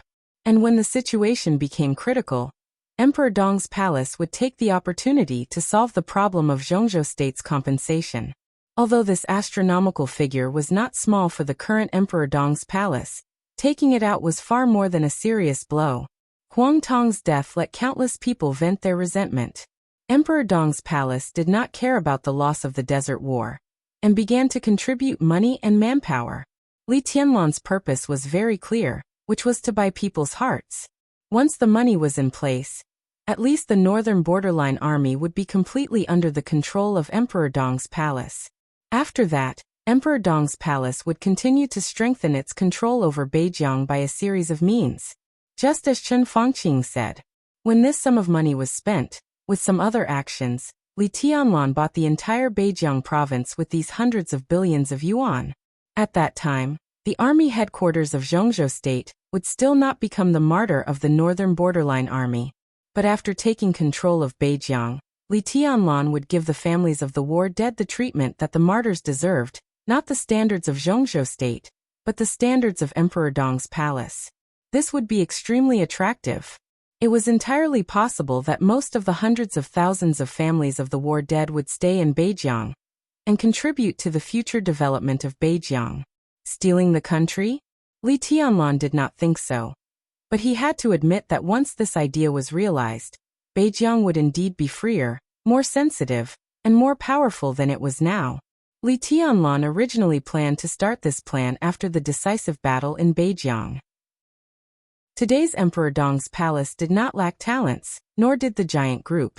If the two sides cooperated to promote this plan, the implementation would definitely be very smooth. There was no problem with this plan, the layout, the financial resources, and even more so with this plan. But Li Tianlan did not expect that there would be such a serious problem in time. It was almost exactly the same plan as him. But it was not Emperor Dong's palace that carried out this plan. Jiang Shan. It was Jiang Shan, the speaker of Beijiang. No one could have thought that the other party would be so crazy and radical. Li Tianlan did not expect that there would be someone else besides him, and the Wang family of Beihai, who dared to have such an idea. But there was no doubt that when everyone was unprepared, Jiang Shan's big gamble succeeded. He was the speaker of Beijiang, and had a natural advantage over Emperor Dong's palace. Now almost all the steps of Li Tianlan's plan were in place by Jiang Shan. This seemed impossible. But at this stage, no one could stop Jiang Shan from doing this. This time it was too sensitive. It was no longer a matter of Beijiang, but the morale of the entire Zhongzhou state. In any case, it had to be solved quickly. For Li Tianlan, this was a complete failure. But the funny thing was that such a failure was not due to strategy, resources, or strength. It was due to time. That was all. It was almost the same plan and idea. The only difference was that Jiang Shan used his identity as the speaker, so he moved faster, more decisive and more ruthless. Li Tianlan leaned against the back of the car, took a deep breath, and suddenly said, "Minister." "Go ahead." Dongqing Wudi said yes. "Where does Beijiang get so much money?" Li Tianlan asked slowly. In Jiang Shan's speech, he repeatedly emphasized that if Zhongzhou state did not give the pension, then Beijiang would pay the money. This sentence appeared many times, which was tantamount to pushing himself and Beijiang to the opposite side of the parliament. But when the family members who were a little desperate and out of control heard this sentence, they would undoubtedly recognize Beijiang province more. But with the financial situation of Beijiang, how could they come up with hundreds of billions of pension at a time? The normal operation of a province required money in all aspects, including countless projects, salaries of civil servants, and research funds. The funds of various departments were various. The reason why Beijiang had such a special position in the territory of Zhongzhou state was not because of its developed economy, but because of its sensitive situation. In theory, it was impossible for Beijiang to come up with the money. After all, only looking at the economic development, Beijiang could not compare with Wuxia, Huading, Nanyue, and Jiangzhou at all. This is what we can't figure out. Dongcheng Wudi shook his head slowly. But since Jiang Shan can make a promise, he must have a way. Maybe it's foreign funds. His voice was a little cold. Jiang Shan. After murmuring to himself, Dongcheng Wudi sneered. I really looked down on him before. A dog that bites doesn't show its teeth. This time I've learned something new. Check it out. Li Tianlan said in a low voice. I'll ask the Flourishing Age Fund to cooperate. First, find out the source of his funds. Jiang Shan can't be behind him. If you're right, it's foreign funds. Li Tianlan thought of Chen Fengqing's evaluation and smiled. Jiang Shan is really a thief of the country. Dongcheng Wudi nodded, thought for a moment, and said slowly, don't act rashly in Beijiang. Li Tianlan said. Dongcheng Wudi breathed a sigh of relief. He was afraid that Li Tianlan was young and aggressive, unwilling to accept this failure. Such a failure was really inexplicable. There was nothing wrong with him, but Jiang Shan, who interfered, directly occupied the right time, place, and people. This was undoubtedly the most frustrating thing. If Li Tianlan couldn't stand this and did something, the situation in Beijiang was bound to be more chaotic. I can't do anything, can I? Li Tianlan smiled. I'm afraid the president won't support me to do anything. Before figuring out who is behind Jiang Shan, I can only wait and see. The timing chosen by the other party is a little strange. Don't you think it's a little hasty? Li Tianlan thought for a while and finally shook his head. I guess he's also planning something? But he narrowed his eyes. Since the other party has the courage to take Beijiang, even if he's planning something, he must have reached the final stage. If he wasn't determined to go from behind the scenes to the front, he wouldn't have acted so crazily. So the person behind Jiang Shan will definitely appear in front of everyone in the near future. Just wait and see. I still say the same thing. Li Tianlan said calmly. No one can take away my things. Dongcheng Wudi reached out and patted Li Tianlan on the shoulder without saying anything. What's your next plan? He asked. Li Tianlan was silent for a moment and looked at Dongcheng Wudi. His eyes were a little complicated. Li Shi will join Emperor Dong's palace and should go back to Tiannan with me. Li Tianlan said quietly. Take them back and then go to Beihai. This game has been going on for so long. It's time to end it. Climax. Chapter 936. Returning to the sanatorium, Li Tianlan saw a very strange scene without any psychological preparation. The floor where Li Shi was located was still quiet. The brisk footsteps echoed in the floor. Li Tianlan was not close, but he could feel that the other party was happy or even excited just by listening to the footsteps. Li Shi? Or Li Qingcheng? Li Tianlan felt a little inexplicable. When he stepped on the steps, an unexpected figure suddenly appeared in his sight. He was holding a pot of boiling water in his left hand, and a large number of snacks in his right hand. He was well-dressed, gentle, and did not look aggressive, but his temperament would never be ignored. He was handsome, elegant, and gentle like jade. When Li Tianlan walked into the corridor, he didn't seem to notice it at all. His handsome face seemed to be thinking about something, and he kept grinning foolishly. Their gazes met in midair. His face suddenly stiffened, then solidified, and finally turned into guilt and embarrassment. Li Tianlan stared at him strangely. Why are you here? Aren't you recuperating? Ahem. Lin Yuxian coughed and tried to calm down his embarrassment. During this time, the strange image of a silly boy to Li Tianlan began to disappear, and became familiar to Li Tianlan. Well, I've been bored in the house for a long time, so I came out to take a walk. Li Tianlan opened his eyes and looked at him speechlessly. It was understandable that he came out to take a walk after being bored for a long time. But he came out to take a walk and suddenly walked thousands of kilometers? After recuperating in Tiannan, he felt bored, so he came to Yuzhou? You've really gone far. Li Tianlan sneered subconsciously. Ha hey ha ha. Lin Yuxian laughed dryly. When did you come? Li Tianlan asked and took the hot water and snacks from Lin Yuxian's hand. But he did not expect that Lin Yuxian would not let go of them, as if they were treasures, and he wanted to hide them behind him quietly. I can do it. Well, I just arrived and had breakfast in Yuzhou. Li Tianlan paused, and his eyes became more and more strange. Had breakfast in Yuzhou? Yesterday, Lin Yuxian was still recuperating in Tiannan. That was to say, he had set off for Yuzhou in the middle of the night? Counting the time, it seemed that as soon as he left for Kunlun City, Lin Yuxian had already begun to arrange a plane to come to Yuzhou. Kunlun City, Kunlun City? At this time, Li Tianlan's heart suddenly moved slightly. He looked at Lin Yuxian carefully, and did not speak for a long time. Lin Yuxian became more and more uncomfortable. He coughed and said, "If there is nothing else, I will leave." He carried his things and was about to go downstairs. Are you here for Li Qingqing? Li Tianlan looked at Lin Yuxian up and down, and his tone was a little weird. Lin Yuxian's face stiffened, and he subconsciously wanted to deny it. But when he thought of his purpose of coming and what he was doing now, it was obviously unreliable to hide it. He coughed and said softly, I think I have hope. What do you think? Are you serious? Li Tianlan laughed and seemed to find it interesting. You know each other before? I don't remember meeting you. I've seen him once. Back then in Huiting. When we ambushed Gu Qianchuan, we met Gu Xingyun. At that time, Li Qingqing was by Gu Xingyun's side, and I stabbed her with a sword. Have you forgotten? Lin Yuxian complained. Your memory is really bad. It seems so. We met once. Tut. Love at first sight? Li Tianlan blinked and said, You are so vulgar. Love at first sight, bullshit. What is vulgar? Lin Yuxian looked angry.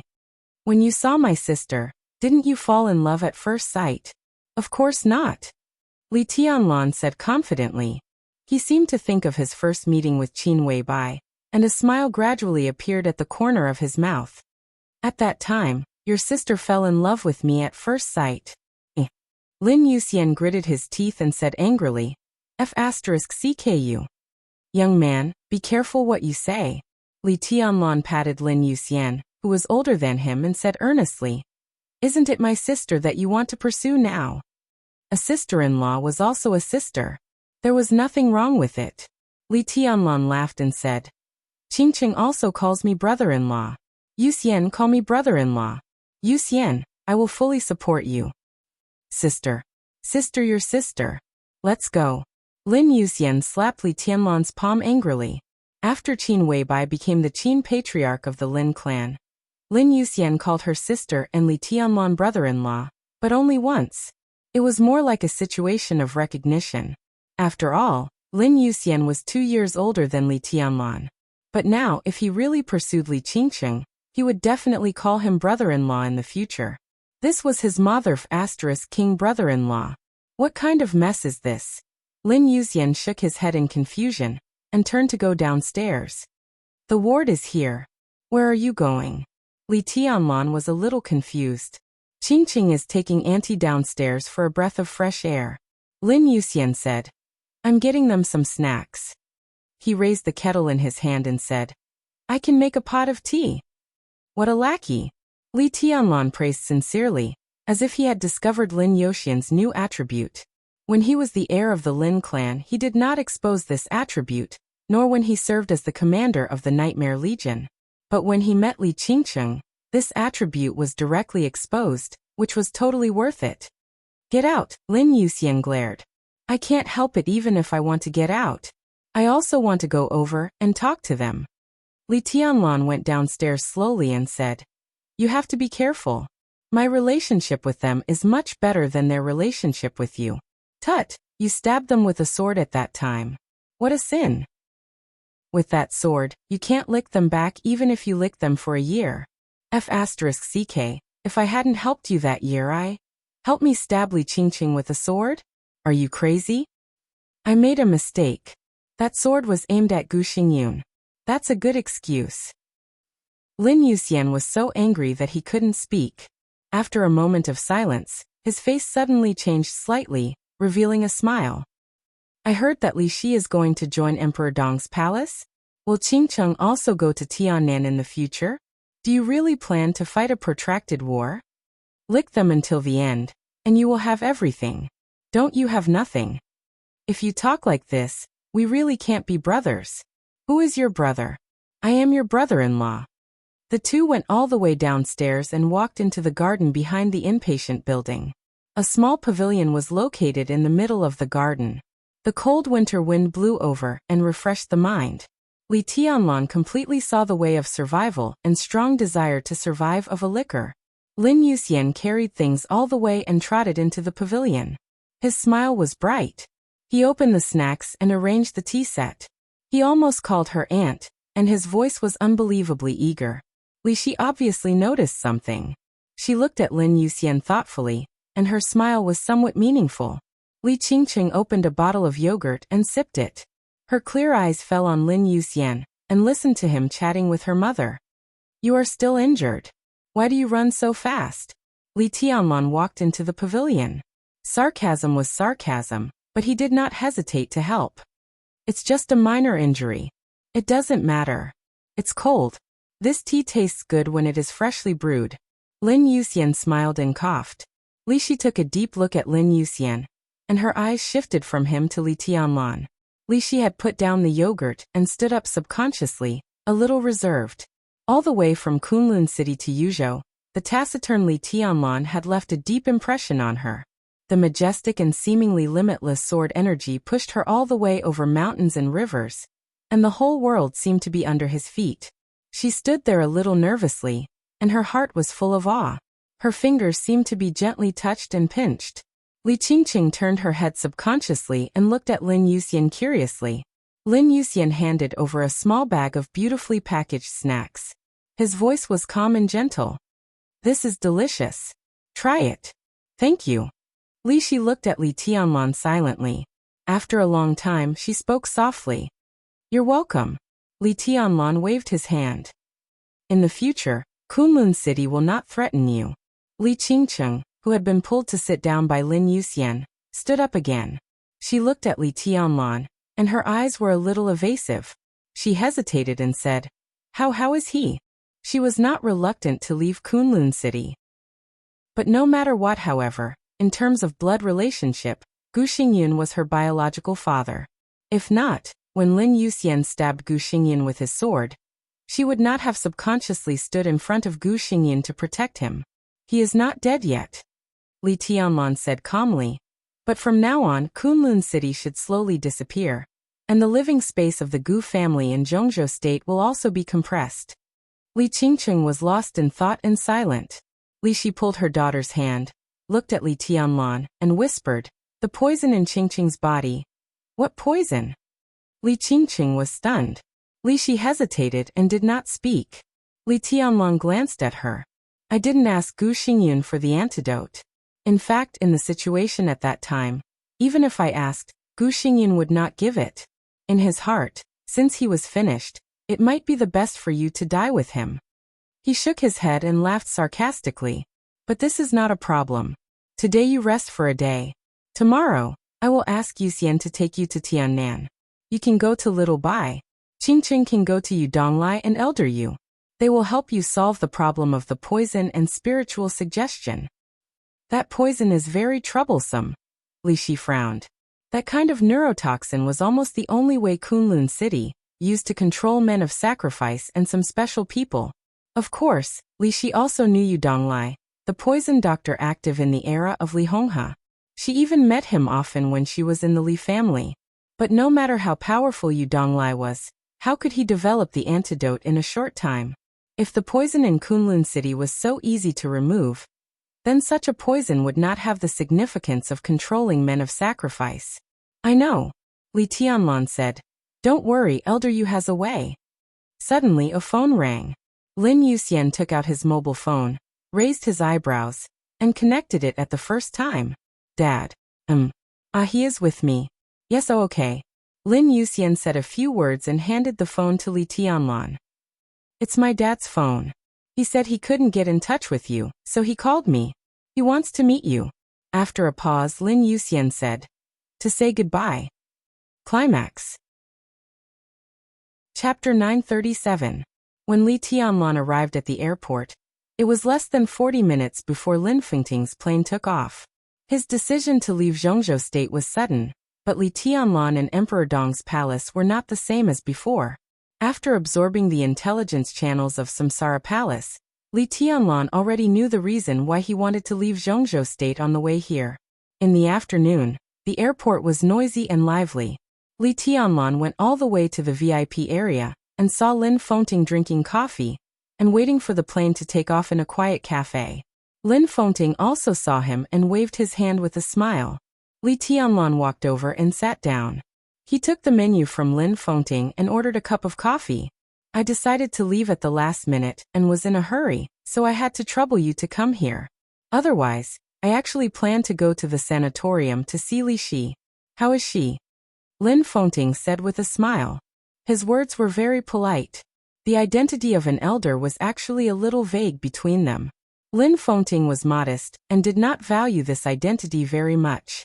In fact, Emperor Dong's palace and Li Tianlan could be said to be the top force and the top strength in the dark world. Such a person, no matter how young he was, needed to be respected, at least not too casually. Not bad. Li Tianlan shook his head. But the injury is still too serious. It takes a long time to recuperate, and it is unlikely that she will recover her combat capability in a short time. It's not bad.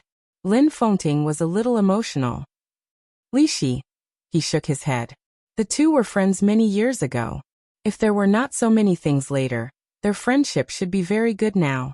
Lin Fengting laughed at himself and suddenly said, "How is the matter in Beijiang?" It was hard to make what happened publicly a real secret. The chaos in Beijiang had spread throughout Zhongzhou State, and then the whole world. It was no exaggeration to say that countless forces were paying attention to the situation in Beijiang. Li Tianlan's facial muscles twitched slightly, and he said slowly, "Jiang Shan intervened in the affairs of the Beijiang Corps and promised an astronomical amount of compensation. This time, Emperor Dong's palace was set up and suffered a heavy loss." This was Li Tianlan's real thought.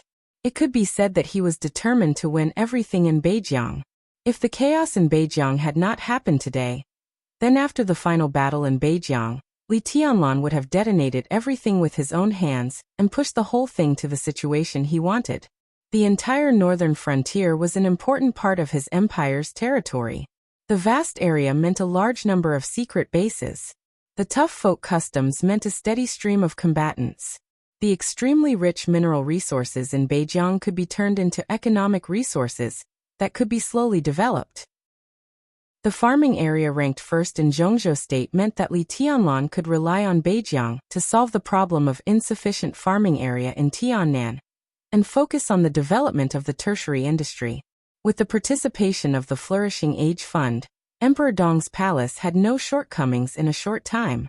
But if the development plan was planned for hundreds or even hundreds of years, Beijiang was undoubtedly the best base in Tiannan. Although hundreds of billions of compensation was shocking, if this money was used to buy Beijiang, it would definitely be a profitable business.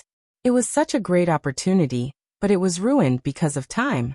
Jiang Shan was the first to conquer the northern borderline.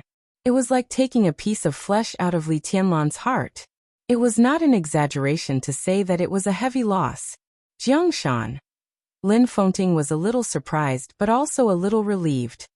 If it's him, it's indeed much more convenient than you. No, it's much more convenient. As the old chairman deeply rooted in Beijiang, Jiang Shan completely occupied the right time, place and people in this incident. The things that Li Tianlan needed some time to operate secretly were not a problem for Jiang Shan at all. Those things were even things that he already had, so it was justifiable. Li Tianlan may be on the Beijiang issue. Think about what to do. Jiang Shan directly skipped this step. He only needed to consider how far he should go. There was no doubt that he could do whatever he wanted. The scenes that he saw on the screen in the conference room today were sufficient proof of his control over Beijiang. Emperor Dong's palace could compete with anyone in the northern borderline, but it could not compete with Jiang Shan. They had no chance of winning at all. But why Jiang Shan? Lin Fengting frowned and seemed to be puzzled. Li Tianlan did not speak. This was also a question that he could not figure out. Beijiang. Now in the whole Zhongzhou state, there are only two forces that can compete with you in Beijiang. The first is naturally the parliament, and the second is the Wang family of Beihai. The parliament has a reason to compete, but it will not choose to use this way to create chaos. Beihai may use this way and also have the money, but they have no reason to compete with you now. Lin Fengting pondered and said thoughtfully, who else can it be? Maybe it's a foreign force. When has the dark world ever been peaceful? Li Tianlan shook his head. Then they are courting death. Lin Fengting smiled. I guess it won't be so simple. If a foreign force wants to take down Beijiang, it is equivalent to starting a war with Zhongzhou state. Even if Jiangshan takes the lead in the early stage, they have no possibility of winning later. Even if this so-called foreign force is not clear, Jiangshan is not stupid, and he will not cooperate with them. If they dare to take down Beijiang, it means that they are well prepared. The pension is in place, and the people are in favor. At that time, they will definitely show up. As for who they are, we will know when the time comes. If there is nothing else, I am interested in finding out who is behind Beijiang. Lin Fengting said softly. Li Tianlan narrowed his eyes and asked, how is the situation in South America? A day ago, many international mercenaries attacked a secret base of the South American branch of the Lin clan. Although there were not many casualties, they lost a lot of information. The information was not top secret, but it was not something that could be easily known. From this action, it could be seen that the mercenaries were very restrained. They almost did not kill anyone. The base they chose was not a very important place, and the information they took was not very important. Obviously, they had scruples. But such an attitude could also be said to be a warning. The shadow of the Jiang family of South America loomed behind them. If the Lin clan did not make a correct response, then the actions of the other party would undoubtedly become more intense. The South American branch immediately asked for help from the headquarters of the Lin clan. The news reached Qin Weibai, and then she passed it on to Lin Fengting. Lin Fengting decided to show up in person. The Lin clan had 12 branches in South America. They were of different sizes, but their combined power was great. The branch that was attacked this time was headquartered in Delunvia. It was the largest branch of the Lin clan in South America.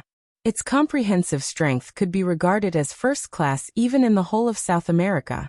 The branch patriarch was very close to Lin Fengting by blood, and the two sides had a very good personal relationship. Facing an opponent like the Jiang family of South America, at present, only Lin Fengting could control the situation. Countless branches around the world supported the worry-free villa of the headquarters of the Lin clan, and the headquarters coordinated the win-win development of the major branches in the middle. When necessary, they provided support in terms of force, technology, money, and connections. This was the fundamental mode of survival of the Lin clan, and Lin Fengting's most important responsibility. It was impossible for him not to go. Both good and bad. Little Bai told me that the Jiang family of South America participated in the final battle in Beihai. This time, they took action in South America to force me to go there. If I go to South America, I won't be able to help you and the Wang family of Beihai.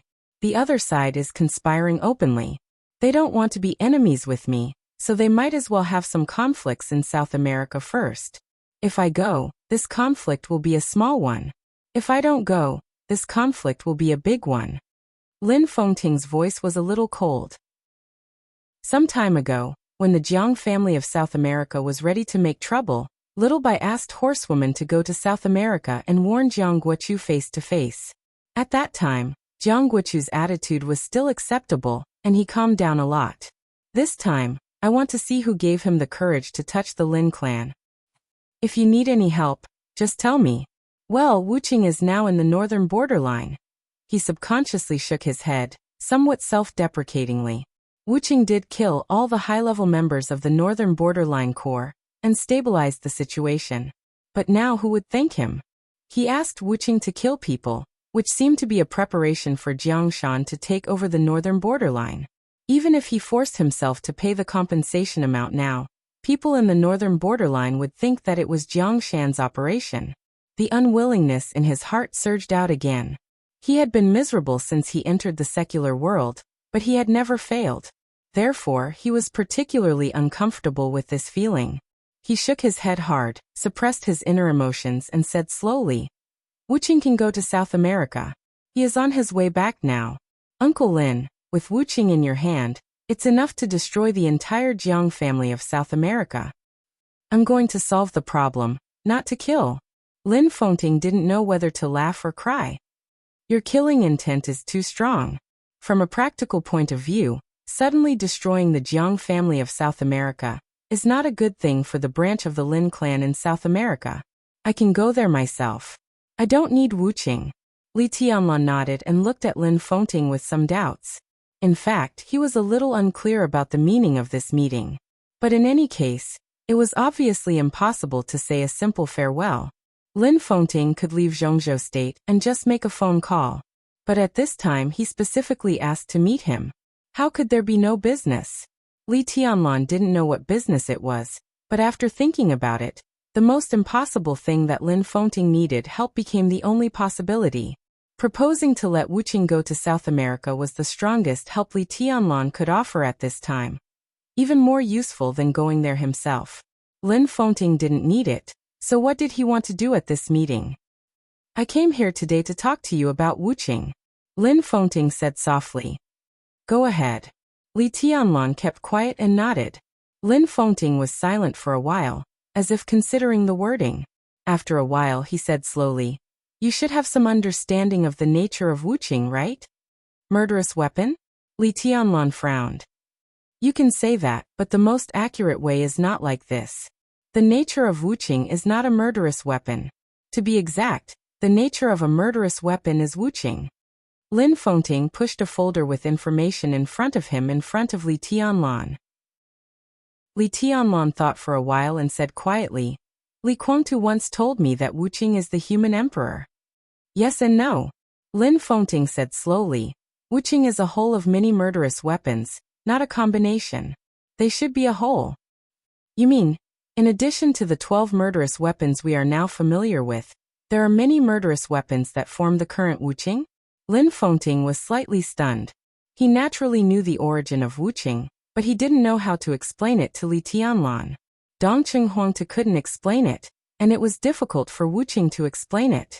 But thinking of the final battle in Beihai, the problem of Wuqing must be explained clearly.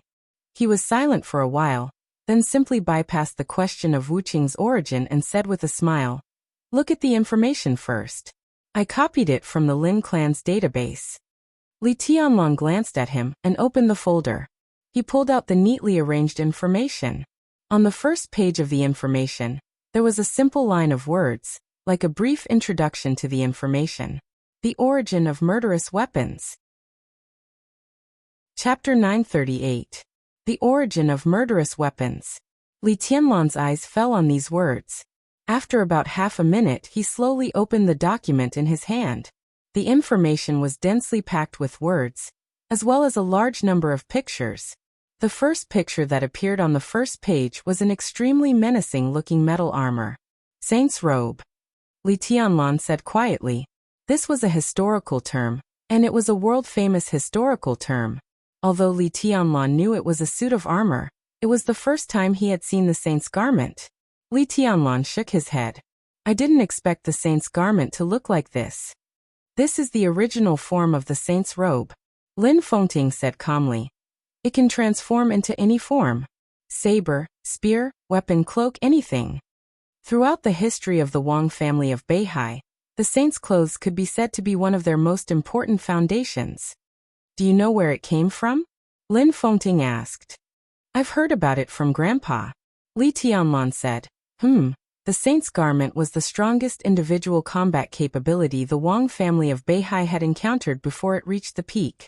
It was about the ancestor of the Wang family of Beihai. It was also related to the ancestors of the Lin clan, and the Li family's Zhuanyuantai. The saint's garment was not a product of the Wang family of Beihai's research, but a trophy from the enemy of the Wang family of Beihai. It is said that the saint's garment came from a reclusive family. That history is a little vague now. It involved the Star State War, which was also the war in which the Wang family of Beihai really reached the peak position, and the war in which Zhongzhou State became the world's hegemon. Lin Fengting's voice was very light, with a little smile. At that time, the ancestor of our Lin clan was still in the Wang family of Beihai. He was the war god of Beihai, and his status was no worse than that of the chosen one emperor of Beihai. This is the story between the Lin clan's immortal king of war and the North Sea emperor. It is safe to say that the two of them were at the peak of the military force at that time. They were the promoters and the most important executors of the war in Star State. In a crucial battle at the end of the Star Nation War, the two of them ran into the Saint's garment. The quiet cafe reverberated with a soft murmur. A breeze that shouldn't have appeared here suddenly swept through the coffee shop. Lin Fengting narrowed his eyes. At this moment, the space in the coffee shop seemed to be fluctuating slightly, distorting at a frequency that ordinary people could not detect. A black figure abruptly walked out of the distorted space and silently appeared beside the coffee table. The black windbreaker floated in the air quietly. Extremely pure sword energy filled the hem of the windbreaker, the cuffs and the hood. The sword energy stirred the space and refracted continuously, eventually turning into another Li Tianlan. Li Tianlan, who was formed by sword energy, stood in front of the table and looked down at the picture in Li Tianlan's hand. After a long time, he slowly nodded to Lin Fengting. Even though Lin Fengting knew what was going on, he still couldn't get used to this strange scene. He calmed himself down and continued. At that time, the holy garment was worn by the enemy.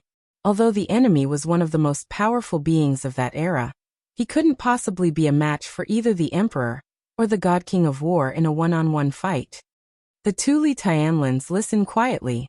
Lin Fengting knocked on the documents on the table and said slowly, "But because of this saintly garment, the enemy easily injured the emperor and the god of war king. Their attacks couldn't even break through the saintly garment's defenses. They couldn't do anything to the enemy inside the saintly garment." Li Tianlan nodded. He finished reading the first page and turned the page. There were a few pictures on the second page besides the text. One of them was still the holy garment, but there was a short stick beside it. The shape of the short stick was slender and strange. The top seemed to be a clenched fist, but the index finger was stretched forward, forming an extremely sharp point. Ruthless, who was standing in front of the table, seemed to move slightly. Holy scepter. Lin Fengting's voice was neither hurried nor slow.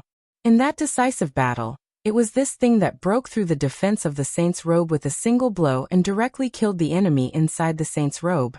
It was an understated and weak attack. Which emperor did it? Li Tianlan asked. No, not the emperor and the god king of war, but he was also the ancestor of the Lin clan. In terms of blood relationship, he was the ancestor of the Lin clan in Europe. Li Tianlan raised his eyebrows.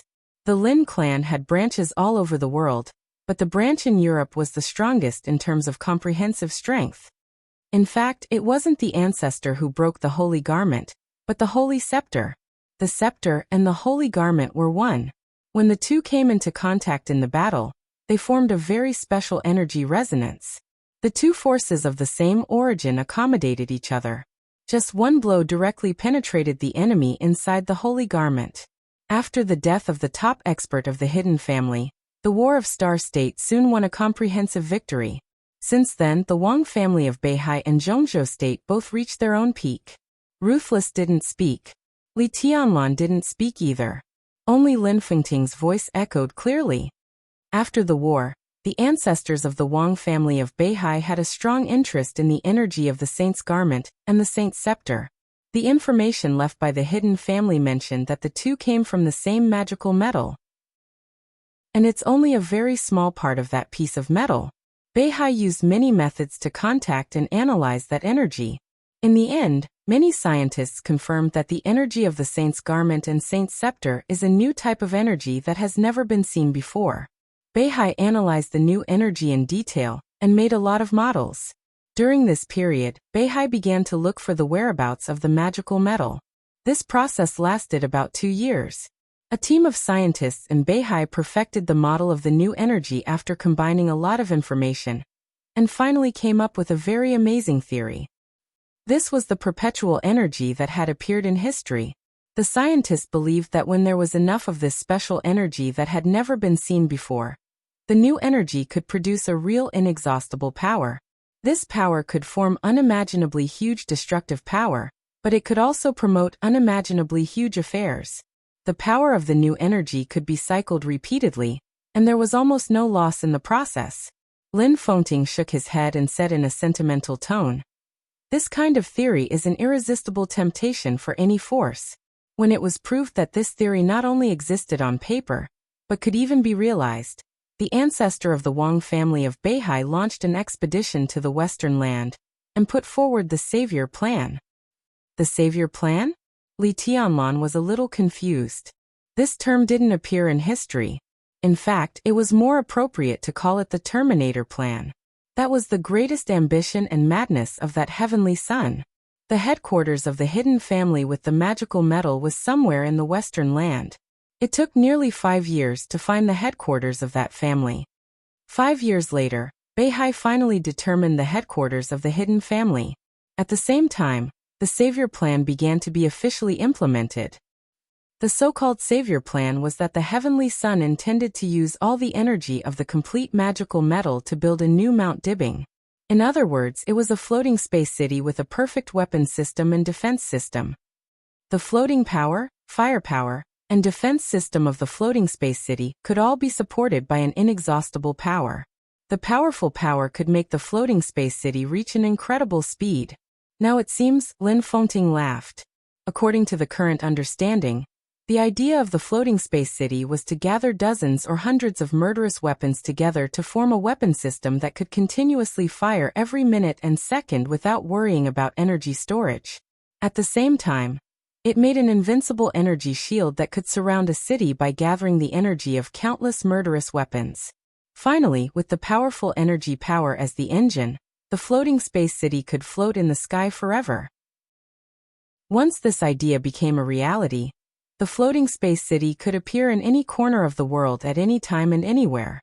It could appear directly from Zhongzhou State to Star State in a few minutes. Its energy was endless, so even a nuclear bomb couldn't break the energy shield of the floating space city. The weapons of the floating space city could keep firing without any pause. Sufficient firepower could pour out 1 day, 1 year, 10 years without any interval. Li Tianlan's mouth twitched and his scalp went numb. Such a result meant one thing. That's right. Lin Fengting seemed to know what he was thinking and whispered. Once the floating space city became a reality, the Wang family of Beihai could unify the world in the shortest time and become the only master of the world. Unify the world. Ambitious people, heavenly sons, no matter who they were. This could be said to be the supreme temptation. But obviously, the Savior Plan did not succeed, because the Wang family of Beihai later got the magical metal, but there was no sign of the floating space city. What happened later? Later. Lin Fengting's tone was a little complicated. He glanced at Wu Qing and continued.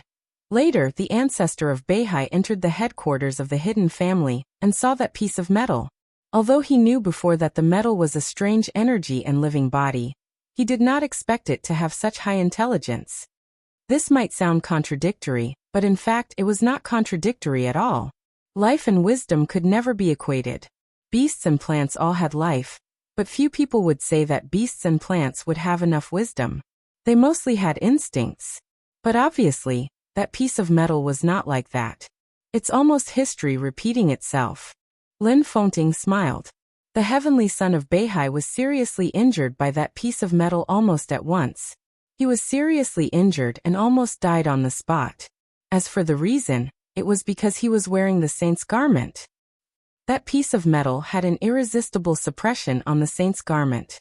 Under the resonance of energy, the ancestor of Beihai even lost the ability to fight before he could react. At that time, the Lin clan had been established for a few years. After receiving the news, the ancestor of the Lin clan rushed to the Western Land as soon as possible, accompanied by many powerful forces at that time, such as Rothschild, the Shadow Throne, the German Habsburg family, and of course, Zhongzhou State and Snow Country. Among the many forces, Zhongzhou State could not refuse. Rothschild and the Habsburg family were allies of the Wang family of Beihai. The Shadow Throne, like now, represented many European countries. They and Snow Country provided a lot of technical support and special equipment. After all, the ancestors of the Wang family of Beihai and the Lin clan were already the strongest combat force of that era. They couldn't break the defense of the Saint's Garment even when they joined forces. And when the Saint's Garment was completely suppressed, Beihai could only rely on some special equipment. All the forces surrounded the headquarters of the hidden family and temporarily interfered with the magnetic field of the headquarters with technology, temporarily slowing down the circulation of new energy. Of course, the process was not easy, but the outcome was barely good. The piece of life metal with self-consciousness and self-intelligence was bombarded by a large number of high-tech weapons when it was disturbed. The area within a few miles became a battlefield. Lin Fengting looked at Wu Qing quietly, and then glanced at Li Tianlan. It was like a real high-end war. Lin Fengting paused and then added, a high-end war that lasted for half a year. Li Tianlan raised his eyebrows in surprise. Half a year? Lin Fengting smiled bitterly. All the forces used almost all the weapons they could and interfered with the magnetic field and energy operation countless times. But even under the interference, the energy circulation inside the piece of metal was still endless. It took half a year to barely break the balance. The funny thing is that this balance was not broken by the forces, but the piece of metal itself was not perfect, or in other words, incomplete. Li Tianlan's heart moved. Because of the Saint's Garment and the Saint's Scepter? Yes. Lin Fengting smiled. It was because of the absence of these two things that the cycle of the life metal was flawed. In the end, the forces seized a small opportunity and broke the life metal. After the life metal was broken, all the forces were very interested in this new energy that could self-circulate. They kept negotiating and trading, and finally divided the fragments. Zhongzhou State got one, Beihai got one, the Lin clan got one, and Rothschild, Snow Country, Habsburg, Shadow Throne. Each force got a piece. There were a total of 13 fragments, and they were all divided. Li Tianlan looked down and read the information. Many things were written in the information. Lin Fengting said it in a simple way, but combined with the information, it became extremely detailed. Every faction that obtained a shard of biometal placed great importance on the research of biometal. About 10 years passed, but all the major factions found nothing. All the factions roughly built a new model, but they couldn't figure out how the energy worked. This meant that no country in the world had any way to study biometal. After the emperor of the Wang family of Beihai finally gave up the Savior Plan and the Floating Air City, the Wang family of Beihai took the lead in tilting the research direction, and turned the research energy into how to make use of this energy. The Lin clan also began to study similar problems at almost the same time. The Wang family of Beihai combined the Saint's Garment with the metal fragment, and the Lin clan combined the Saint's Scepter with the metal fragment. The two weapons that shocked the world appeared almost at the same time. The one in Beihai deliberately strengthened its power, reduced the speed at which the weapon absorbed energy, and made its structure extremely strong. The one in the Lin clan slightly reduced its power, but increased the speed at which it absorbed energy. Compared with the one in Beihai, its power was slightly weaker, but the speed at which it absorbed energy was 30% faster. It maximized the power and the speed of absorption, but the price was that the weapon itself became relatively fragile. Lin Fengting smiled. The Wang family of Beihai named these two weapons Human Emperor, and the Lin clan named them Infinite Sky. These were the first two murderous weapons in the Dark World. After the appearance of the two murderous weapons, other forces also began to imitate the Human Emperor and Infinite Sky to use that piece of metal. Then there was the third unpredictable rainbow belonging to Rothschild, which slowly developed into the 13 murderous weapons. After Infinite Sky was broken more than 20 years ago, it became the 12 murderous weapons. As for now, he looked at Ruthless in front of him with complicated eyes. This is the origin of the murderous weapons? Li Tianlan asked.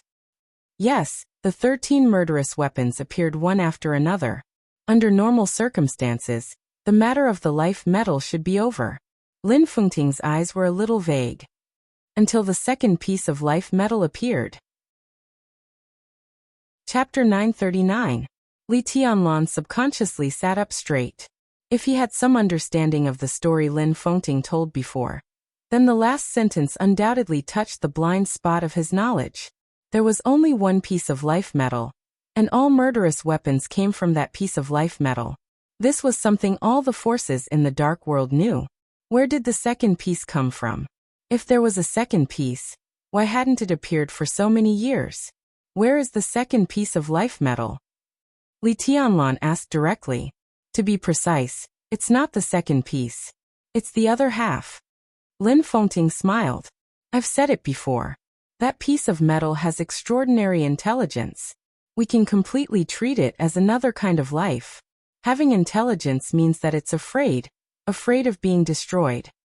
So in that secret war, although the life metal was broken, before it was broken, it stimulated all its energy, kept the most core part, and hid itself. The so-called second piece is the core of the original life metal. Li Tianlan frowned slightly. In that case, Beihai shouldn't have been able to find it. This has something to do with the energy cycle mode of the life metal. Lin Fengting shook his head. The life, will, and intelligence of the life metal all come from its energy, such as ruthlessness. When there is enough energy, it is ruthless. But when there is no energy, it becomes Xianyuan Feng. Maybe it still has intelligence and can do all kinds of things with you, but obviously it can't reach the level it is now.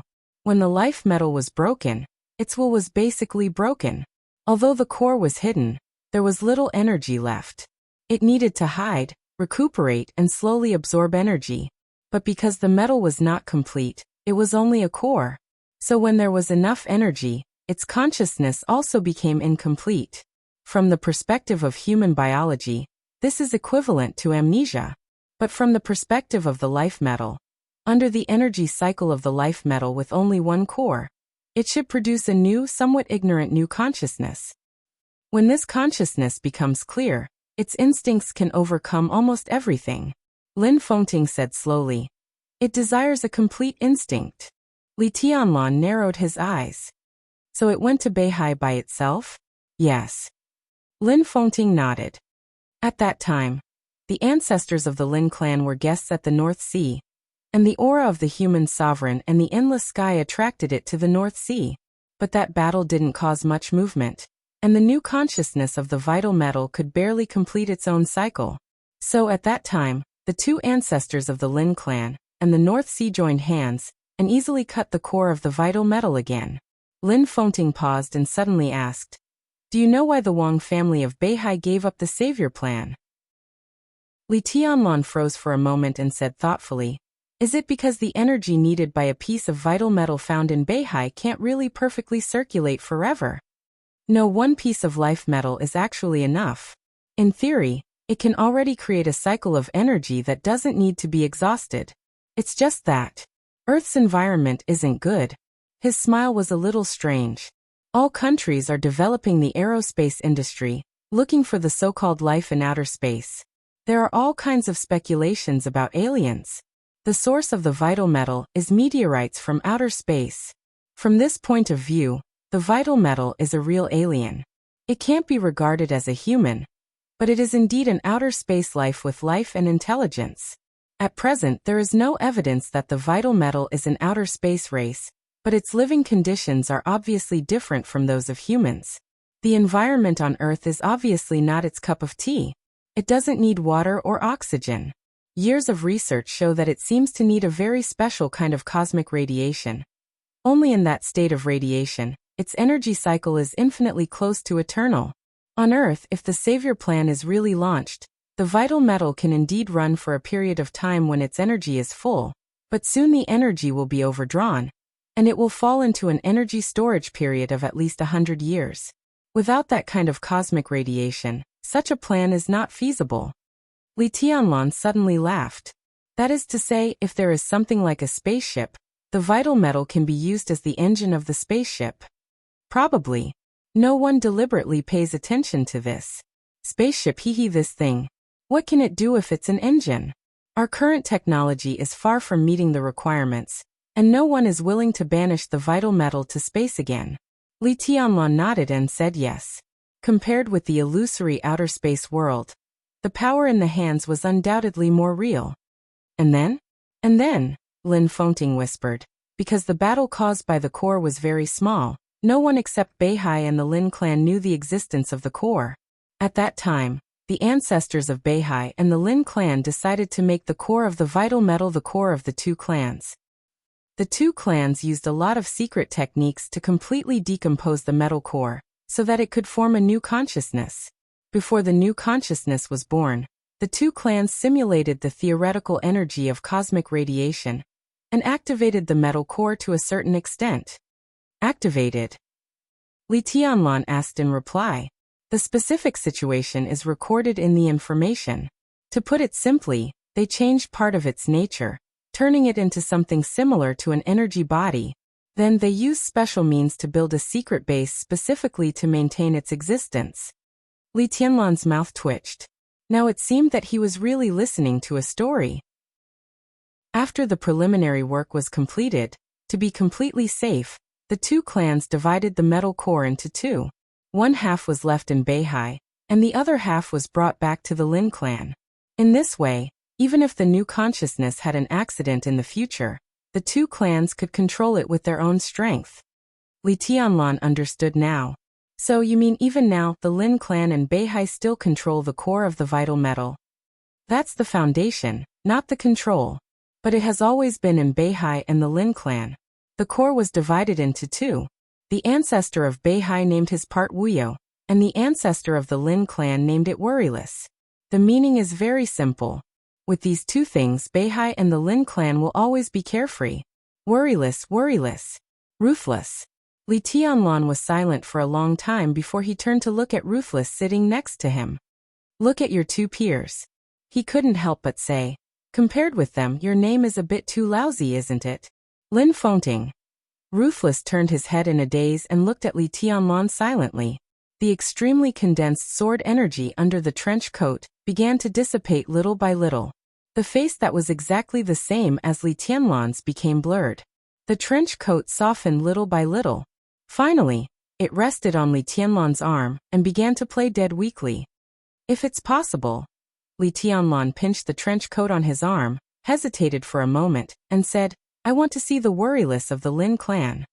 It's possible, but you can't see it. Lin Fengting said with a wry smile.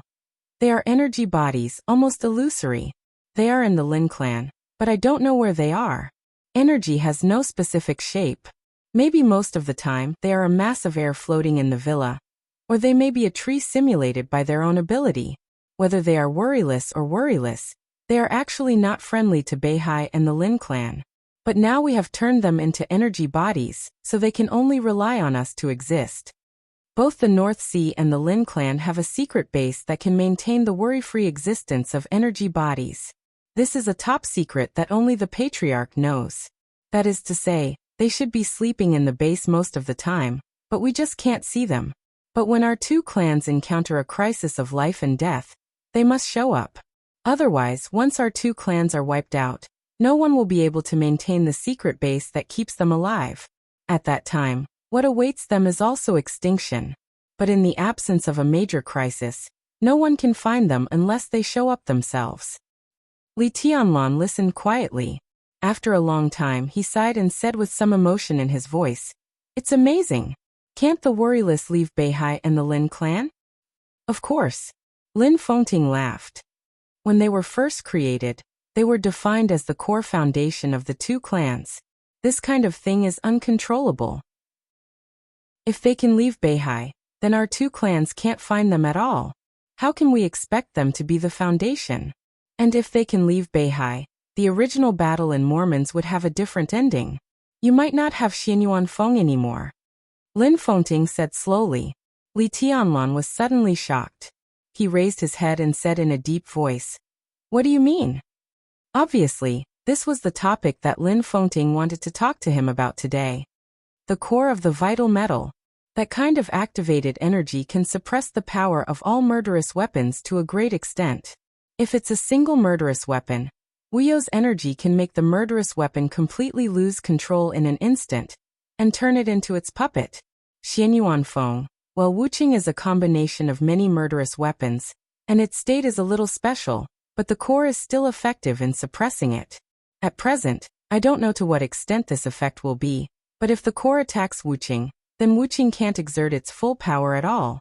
The most important thing is, Lin Fengting said helplessly, this situation is uncontrollable. Even the Wang family of Beihai can't control it. And to be honest, the power of Wuqing is obvious to all. Even if the Wang family of Beihai can control it, I'm afraid they won't deliberately stop the core from devouring Wuqing. Under normal circumstances, Wuyo is an energy body. This kind of energy body basically only has the power of one attack.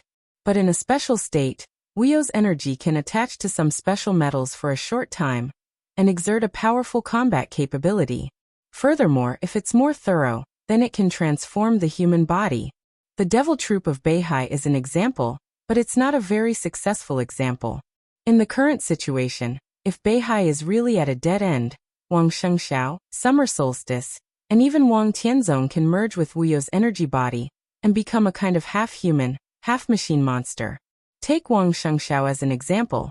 If he merges with Wuyo, he can reach the combat capability of the peak of the Invincible Realm in an instant.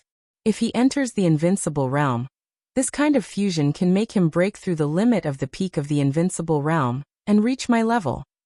But there are also limitations to this kind of fusion. First of all, it will bring unimaginable pain to the person being merged. Unless he is forced into a desperate situation and has no high-end combat capability, Beihai is unlikely to make this choice. But even if Wuyo doesn't merge with people, its suppression of Wuqing is also very fatal. Your enemies in Beihai are not only the super forces of the Dark World like the East Island Vatican, but also Wuyo. Such a situation. Lin Fengting shook his head. Li Tianlan was silent for a while and said slowly, would the Wang family of Beihai dare to do that? If there's a chance, Beihai certainly wants to have the Heartless. As long as Wuyo can suppress the Heartless, it can erase the consciousness of the Heartless in the shortest time, and let it form a consciousness loyal to the Wang family of Beihai. As for you, although the two sides are cooperating now, they're not close. After getting the Heartless, the Wang family of Beihai won't be afraid of you. Even if they don't want to fall out with you at worst, they'll just give you compensation. They're a big family with a big business, and you can't refuse many compensations. Li Tianlan was silent for a while, then nodded and said, I see. After a pause he chuckled and said, thank you. You don't have to be so polite with me. Lin Fengting shook his head and said, actually in the end, although your branch is surnamed Li, in the eyes of the headquarters, there is no difference between you and other branches. There is no hierarchy between the headquarters and the branches of the Lin clan. There is no leader. If you have a problem, I can help. Naturally, I will not shirk. Senior Li also knows about the carefree thing. To tell you the truth, if Senior Li did not know about this, he might not have been so determined to oppose Li Guangtu's action. After a moment of silence, he shook his head and said with a self-deprecating smile, what's your plan? Anyway, I still have to go to Beihai. Li Tianlan shook his head. Now he had no choice. Going to Beihai was not only to help Mount Dibbing, but also to completely destroy Chen Fangqing's last trump card. He and Chen Fangqing were already mortal enemies. If he missed this opportunity, if Chen Fangqing had a chance to breathe, it would be Emperor Dong's palace that would suffer in the future. So even if he knew that Mount Dibbing might have bad intentions for Wuqing, Li Tianlan could only go there. It's okay. Li Tianlan smiled and said, the Wang family of Beihai's idea of Wuqing may not really come true. It's good that you know it. Lin Fengting nodded, glanced at the clock in the cafe, and said simply, let's go. You can study this information when you have time. Of course. Li Tianlan stood up and shook hands with Lin Fengting. Chapter 940. As the main building of Emperor Dong's palace, the magnificent castle in the center of the palace was a large multifunctional office area. The castle was huge and looked magnificent, but it was like an iceberg. Compared with the part exposed to the public, the part hidden underground was more amazing and larger. The castle had 6 floors. The first floor was the hall. When Emperor Dong's palace was fully developed, there would be many office windows here. Now it was just a prototype.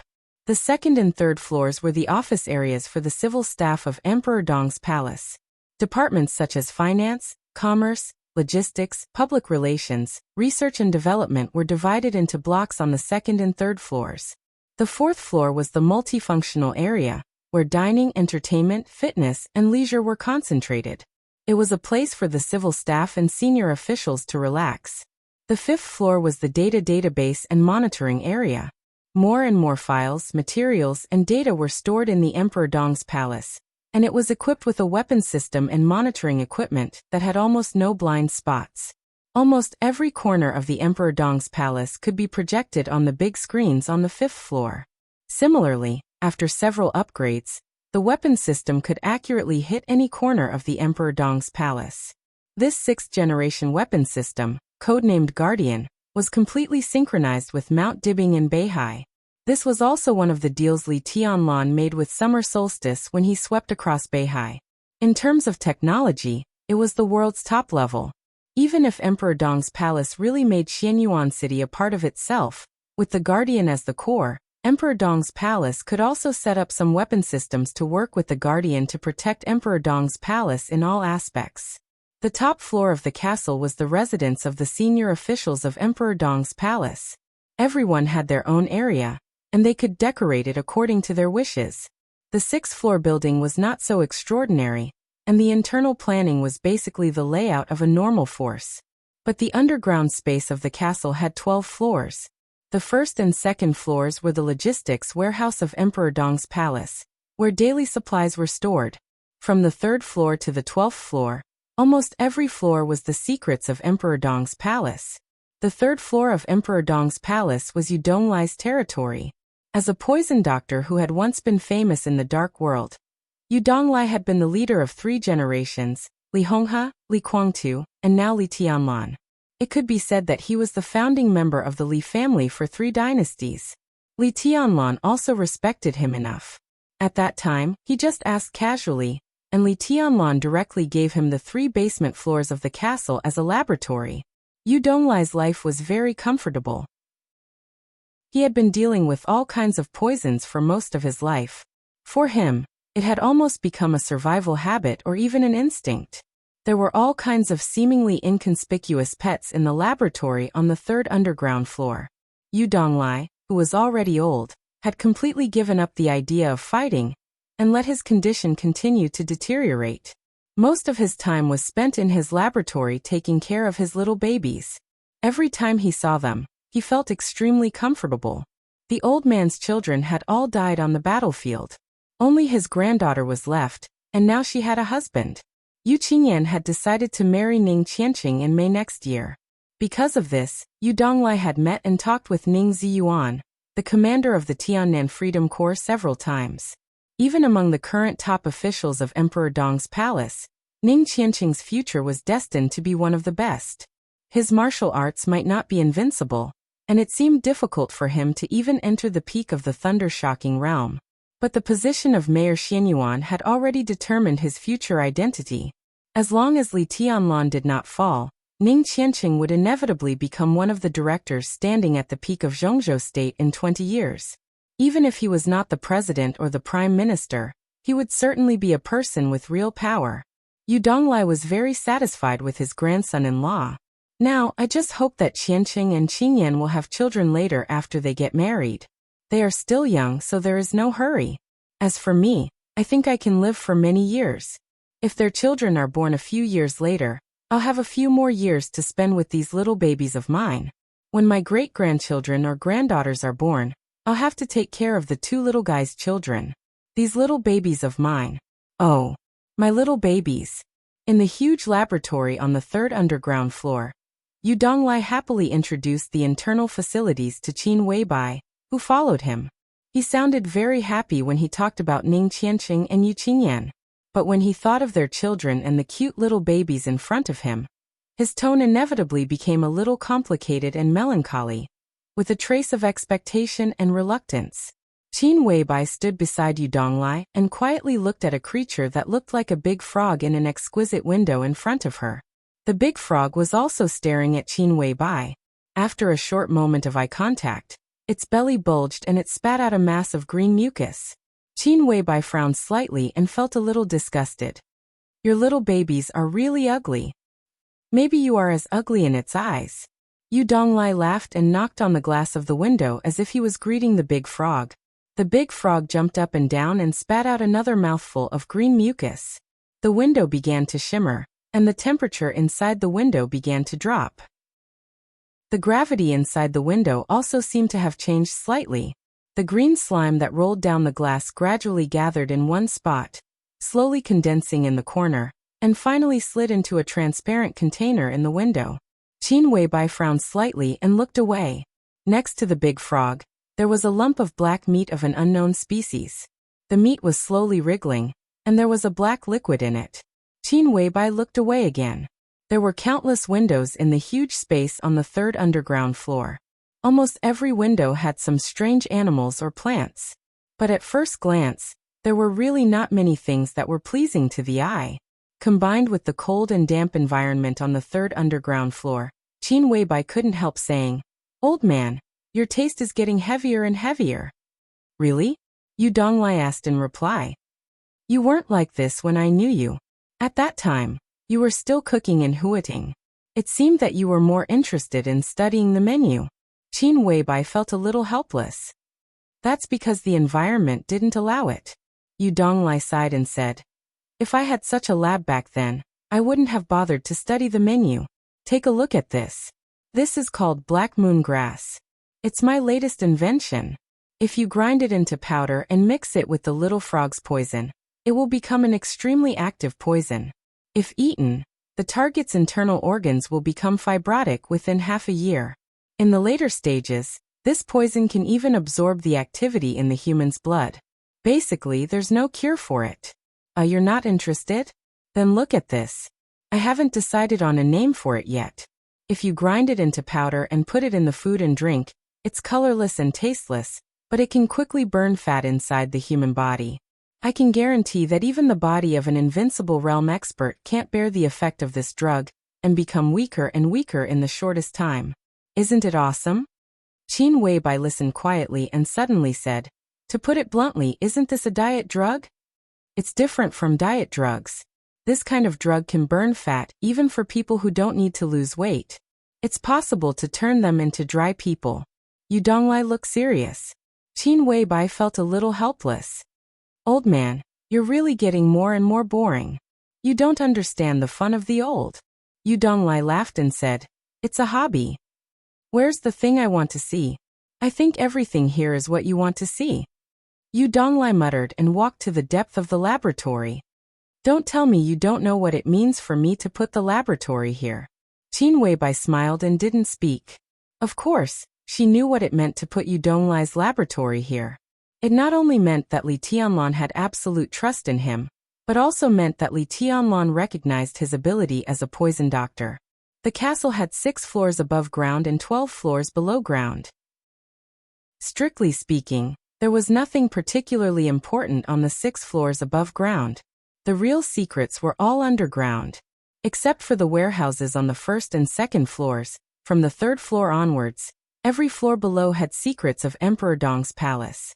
To say the least, even if Li Tianlan was not in Emperor Dong's palace in the future, and the enemy broke into Emperor Dong's palace, or even broke into the castle, Yu Donglai could use his laboratory to completely turn the space on the 3rd floor into a poison battlefield to protect the secrets of the lower floors.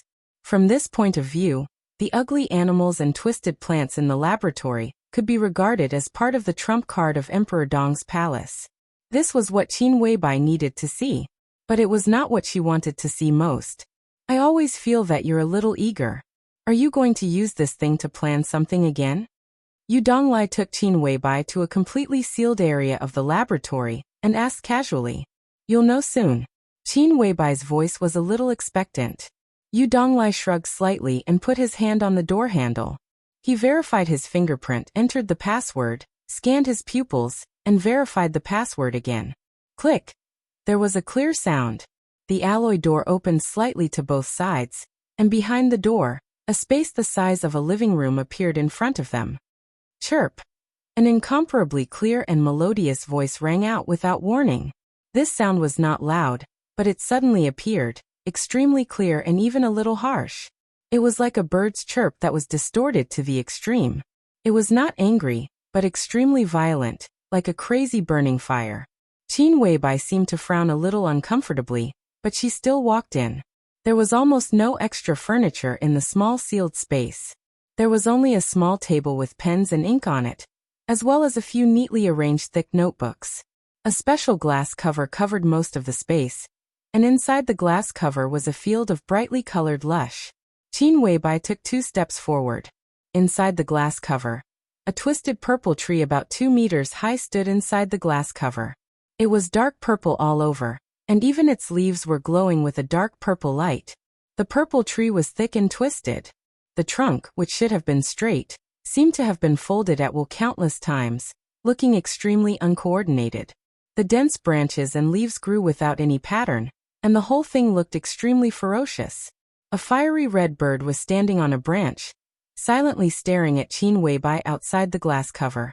Under the trunk, on the green grass that was a little black, a blue turtle was quietly lying under the tree, motionless.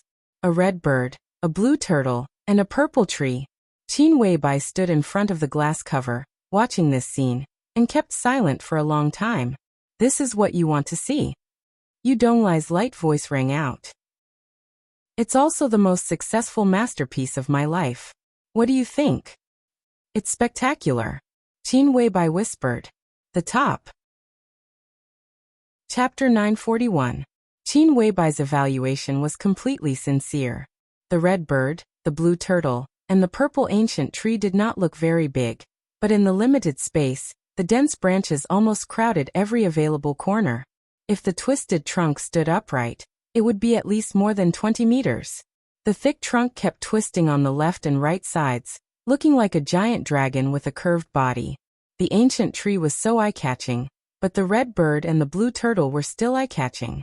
One big and 2 small, one plant and 2 animals, got along very well in the huge glass cover, each with its own light. Qin Weibai stared at the scene deeply. The red bird stood lazily on the treetop. It was very small, even slightly smaller than a sparrow, but its whole body was fiery red, even blood red. 2 very thin but very long feathers stretched out from under its wings, extending more than a meter long, like 2 red lines supporting its small body. Qin Weibai narrowed her eyes, walked to the glass window, and knocked slightly. Chirp! Another fierce and loud bird chirp sounded. On the treetop, the red bird suddenly opened its wings. In an instant, there seemed to be 2 groups of flames burning on the purple ancient tree. Qin Weibai took a step back and looked at the scene. Her eyes were shining. The 2 feathers on the wings of the red bird were more than a meter long, which were its folded wings. Now as it flapped its wings, the 2 wings, which were more than a meter long, were fully opened. All of Qin Weibai's eyes were attracted by the 2 dazzling red wings. The wings flapped slowly. In this case, in the center of the 2 wings, the body of the red bird, which was smaller than a sparrow, was like an ordinary organ, as if the 2 wings were its main body. "So beautiful," she whispered to herself, with sincere appreciation in her tone. "Where's its information?" Qin Weibai asked softly. Yu Donglai found a button at the bottom of the glass cover in silence and pressed it. The glass cover began to glow faintly, revealing line after line of text. Blue-crowned sparrow, poison. Fire-cloud bird, deadly poison, 6 experiments. Magma bird, liquid poison, 75 experiments. Poison bloodwings, poison fusion mutation, 315 experiments. Cardinal sparrow, extremely hot poison, 1,372 experiments. Vermilion bird, unknown. Qin Weibai's gaze shifted slightly to the right. Similarly, a piece of text appeared on the glass cover on the right. Deep-sea frigid turtle, deadly poison. Dark lurker, latent poison, 46 experiments. Frost turtle, poison assimilation, 285 experiments. Black shell, extremely cold poison, 600 experiments. Black tortoise, unknown, immature. His gaze was focused on the center as the gentle and subtle words continued to shine. Ebony, basic container. Poison fusion body, mutated, genetically modified. Poison mutation body, multiple mutations, number of experiments unknown. Poison immune body, tree of life, unknown. Qin Weibai carefully read every word and did not speak for a long time. What he saw in front of him could be said to be one of the most core secrets of the Li family. The overall plan began more than 260 years ago and was called the Tree of Life Project. The Li family and the Wang family of Beihai had been tied together for a very long time. Therefore, in terms of horizontal comparison, the Tree of Life Project was equivalent to the Wang family of Beihai's Immortality Potion Improvement Plan. It was one of the most important plans of the Li family. From a biological point of view, this is indeed a miracle. Qin Weibai whispered. She had seen this plan in her notes, but it was the first time that she had really come into contact with these three creatures. Both Cardinal and Black Shell are the work of predecessors.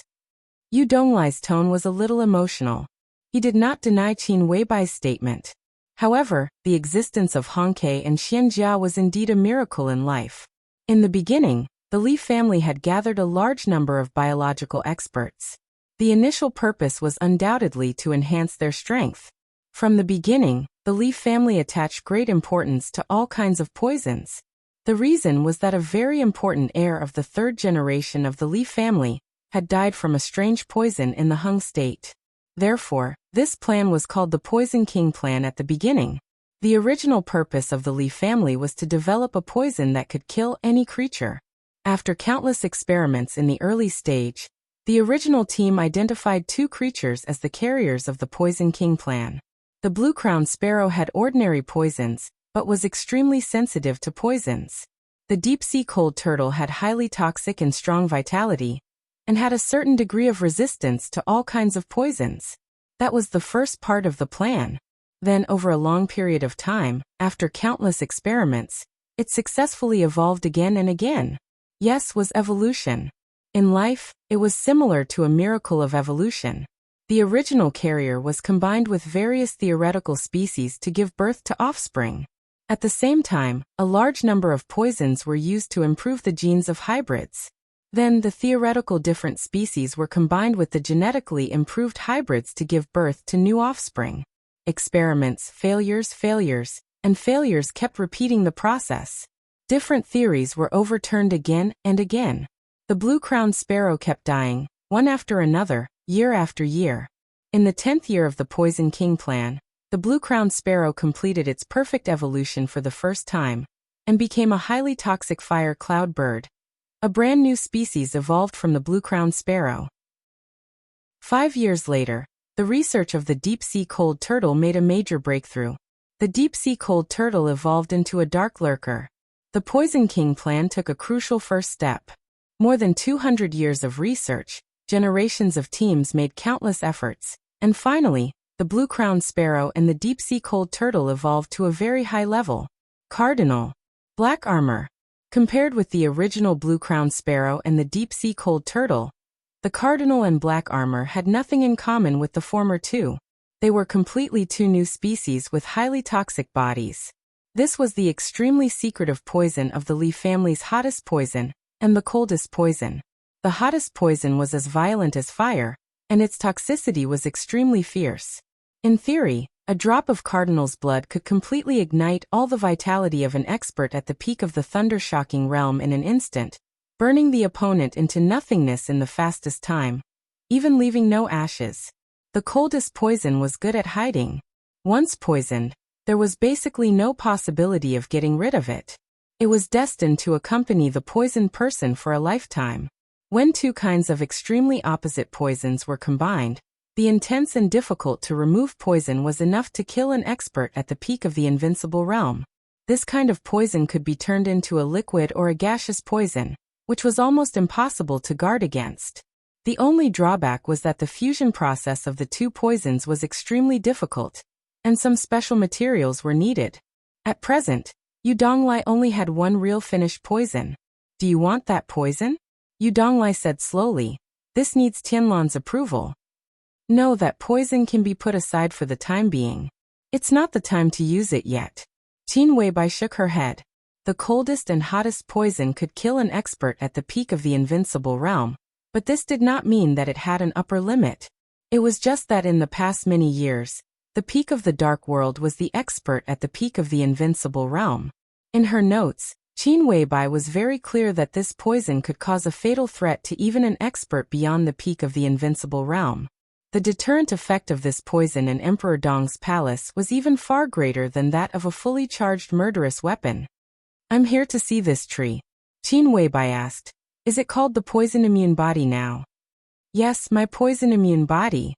Yu Donglai's spirit was refreshed. His face was glowing, and he deliberately emphasized his tone. Red Sparrow and Black Armor were completed about 60 years ago. It had been nearly 50 years since Yu Donglai joined the Li family, and it had been more than 40 years since he began to contact Red Sparrow and Black Armor. Red Sparrow and Black Armor had been evolving for many years, and they were no longer the original ones. Although the newly born Red Sparrow and Black Armor were stronger than before, they were still far from the next perfect evolution that was expected. Yu Donglai naturally contributed to this, but his greatest contribution was still on the tree in front of him. About 100 years ago, not long after the blue-crowned sparrow and the frigid turtle completed their third evolution, the team at that time accidentally discovered that the toxins of the magma bird and the frigid turtle could be fused in a certain substance, forming a state that was similar to solidification. In such a state, the combined toxins were almost a whole, and foreign toxins could not affect this whole at all. At that time, this further increased the difficulty of evolution. But at the same time, someone also proposed an idea to study a substance that could fuse the two toxins, and use this substance to fuse the two toxins and distribute them to the important personnel of the Li family. In this way, the people who took this solidified toxin would theoretically be immune to all poisons. If this development was successful, not only the combatants of the Li family, but also some researchers and explorers would be able to carry out their work more smoothly. From then on, the Poison King project was renamed to the Mother Tree Project. In the following few years, after countless experiments, a new team joined the Mother Tree Project and came up with a complete set of poison symbiosis theory. The theory of using poison to stimulate life force, or even replace life force to greatly extend the life of living things, was perfected bit by bit and put into experiments. This was the core of the Li family's Tree of Life plan. However, the implementation of this plan did not go smoothly. Until the eve of the Li family's destruction, after many genetic improvements and mutations, this plan still remained at the stage of poison mutant. Many years after the Li family's destruction, Yu Donglai, who was in charge of this plan at that time, had not given up trying. After combining a large amount of information left behind, he finally made the poison mutant evolve again and become a real poison-immune body. This was the greatest masterpiece of Yu Donglai's life. Just like the name of the poison-immune body, he was known as the Poison Doctor, and could even be said to be the #1 expert in using poison in the dark world. But his greatest masterpiece was to make a poison-immune body that could be immune to any poison. "Old man, can this thing really become the Tree of Life in your hands?" Qin Weibai asked. "It's possible, although the probability is very small, and it's not in my hands." Yu Donglai shook his head. "I left a lot of information, and I will continue to study it when I have time. It can be regarded as leaving it for future generations. As long as the research continues, there will be a day of success. It's a long time." Qin Weibai smiled. "But even now, it's enough to be immune to all kinds of poisons. What are you going to do with it?" Yu Donglai asked in confusion. "The poison used by Kunlun City to control Phoenix Pavilion is a very special kind of neurotoxin. It's difficult to find an antidote for such a toxin, so it can only produce inhibitors. Even Kunlun City can only suppress that kind of virus." Qin Weibai whispered. "They have two means of control: drug control and strong spiritual suggestion. The problem of spiritual suggestion is not a problem for me, so..."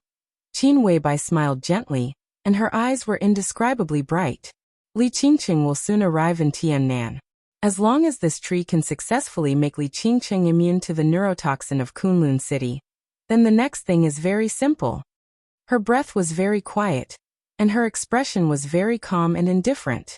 "I want to completely destroy Kunlun City." Chapter 942. After sending Lin Fengting to the plane, Li Tianlan watched the plane get farther and farther away in his sight, and finally disappear. He stood straight and gently breathed a sigh of relief and looked at Lin Yuxian beside him. Lin Yuxian looked a little melancholic and helpless. It might not be appropriate to say that Lin Fengting said goodbye to Li Tianlan, but as a son, Lin Yuxian came to see off his old father with sincerity. But from beginning to end, Lin Fengting did not say a few words to his son. He just talked with Li Tianlan about the origin of the murderous weapon in the cafe. Lin Yuxian was busy with various checks on the plane. After the check, Lin Fengting also left. What are you thinking about? Li Tianlan looked at his expression and asked casually. I wanted to tell him about Qingcheng, but I didn't have the chance. Lin Yuxian shook his head. Li Tianlan's mouth twitched. Don't you think it's too early? Don't say that you are familiar with her. At most, you just met her, right? She may not even remember your name.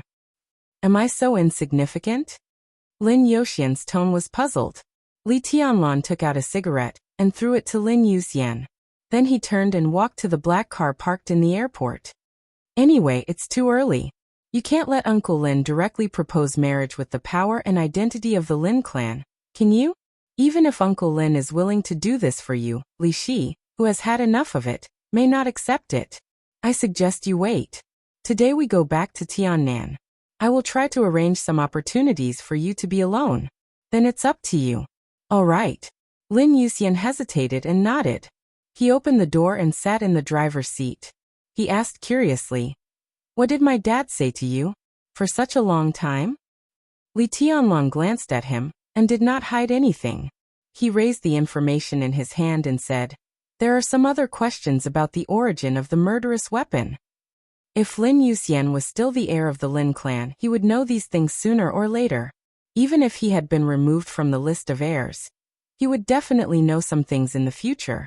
Carefree was destined to be an absolute secret between the Wang family of Beihai and the Lin clan, but the patriarchs of some important branches would definitely know about it. Not to mention anything else, the patriarch of the Lin clan's branch in Europe would definitely know about the existence of Carefree, and Li Honghe obviously knew about it back then.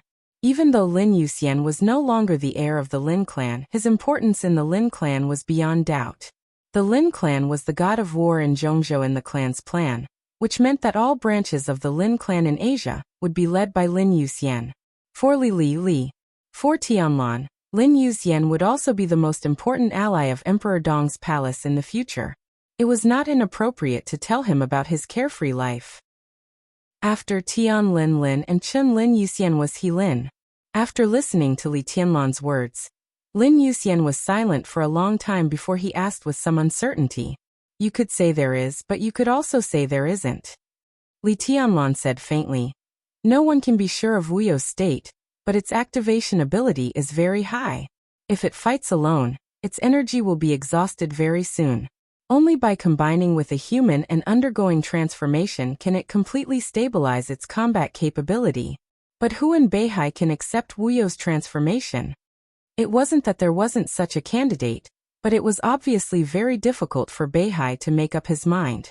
Wang Shengxiao would not do that unless it was absolutely necessary, let alone Wang Tianzong and Summer Solstice. It was related to the core foundation of the Wang family of Beihai. In this case, even Dijiang could not be completely trusted. Only in the hands of the lineal descendant of Beihai could Wang Shengxiao rest assured. After all, strictly speaking, Carefree were not very loyal to Beihai and the Lin clan. Rather than saying that they were guarding Beihai and the Lin clan, it was better to say that they could not leave the place where they lived. This also meant that Beihai was likely to have no candidate who could accept Carefree's transformation. In this case, Carefree might make people afraid, but it was not impossible to solve. Li Tianlan was not very afraid of Carefree's combat capability, but as the core of the life metal, its serious suppression on Heartless was the most troublesome part for him. But in a short time he could not find any solution. Lin Yuxian frowned and said nothing. It's nothing, Li Tianlan said quietly. After all, in the upcoming decisive battle, Beihai and I are not enemies. Maybe there will be a conflict in the end, but it will be after the enemy is killed. At that time, it is unknown how much threat Carefree can pose. It is unlikely that Beihai will use Carefree to deal with you, but that is the core of the life metal. If Beihai uses the core to plot against Heartless, This chapter is not over. Please turn the page. Lin Yuxian was a little hesitant. It's okay. Li Tianlan looked out of the window and said faintly, I said it in the desert. Now it is time to let the dark world know that even without Heartless, I am still invincible. A strange light flashed in Lin Yuxian's eyes. Tianlan. The car quietly left the airport. He suddenly shouted. Li Tianlan glanced at him. Shall we find a time to compare notes? Lin Yuxian said with a smile. You and me? Li Tianlan laughed. What kind of request is that? Just think of it as me overestimating myself. Lin Yuxian was still smiling. His smile was very peaceful. Li Tianlan nodded without hesitation and said, Okay. Thank you. Lin Yuxian's tone was very serious. Li Tianlan shook his head, thought for a moment and said, After the decisive battle in Beihai, leave Emperor Dong's palace. After returning to Tiannan, bring military counselor here to discuss it. Emperor Dong's palace is not short of resources now. Whatever you need, Emperor Dong's palace can give you, money, connections, talents, anything. I can also transfer some people to help you for the time being. There is about less than a year left. During this period, we can compare notes more. After the election, the situation in Zhongzhou state should stabilize. I hope that you can become an invincible realm expert by then. If everything goes well, it will be time for you to replace Kunlun City. Lin Yuxian had never been a vassal of Emperor Dong's palace. Even though he was now the commander of the nightmare army of Emperor Dong's palace, Emperor Dong's palace had always positioned him as an ally, not a subordinate. By integrating into Emperor Dong's palace, he would integrate into Zhongzhou state, establish his own branch, rebuild academy platform, and replace Kunlun City. This was the direction that Lin Yuxian was heading for. However, he never thought that his pace would be this fast. Replace Kunlun City in about a year? Isn't it too fast? Lin Yuxian retorted subconsciously. A little. Li Tianlan nodded. But when the old god falls, the new god will inevitably take over. From the Lin clan to the Li family, to the Gu family, and then to the Lin clan, it's a perfect cycle. Li Tianlan said softly. I know you are not prepared enough. But, he paused and said slowly, Gu Xingyan may not be able to hold on until you are fully prepared. End of this chapter. Chapter 943. When the taxi stopped in front of the sanatorium, the fiery sunset had disappeared. The cold chill was wrapped in the night and enveloped the world. He got out of the car and quietly looked at the warm lights in the sanatorium in front of him. He stayed there as if he was lost in memories. On the bustling street, the dense traffic flowed by. He stood quietly, looking at the direction of the sanatorium with exhaustion and confusion, like a travel-worn passerby. He couldn't tell why he came here. It was completely out of instinct. When he got the news about her, he didn't think, hesitate, or make a choice. He wanted to come here, so he came. Emperor Dong's palace was different from Kunlun City. Li Tianlan was also different from Gu Xingyun. So he knew very well that he couldn't watch silently like before. If he didn't want to lose her again, he had to try his best to fight for it. The turbulent memories were like a monstrous tide, with unparalleled power in the night. That kind of power pressed him firmly in place. And all the scenes in his mind were long and illusory like scenes of the past. The past flashed silently in his mind. He laughed. The clearest thing in his memories was not the first time they met, nor was it the many times they had gotten close but eventually distanced from each other. Instead, it was that cold and gloomy winter.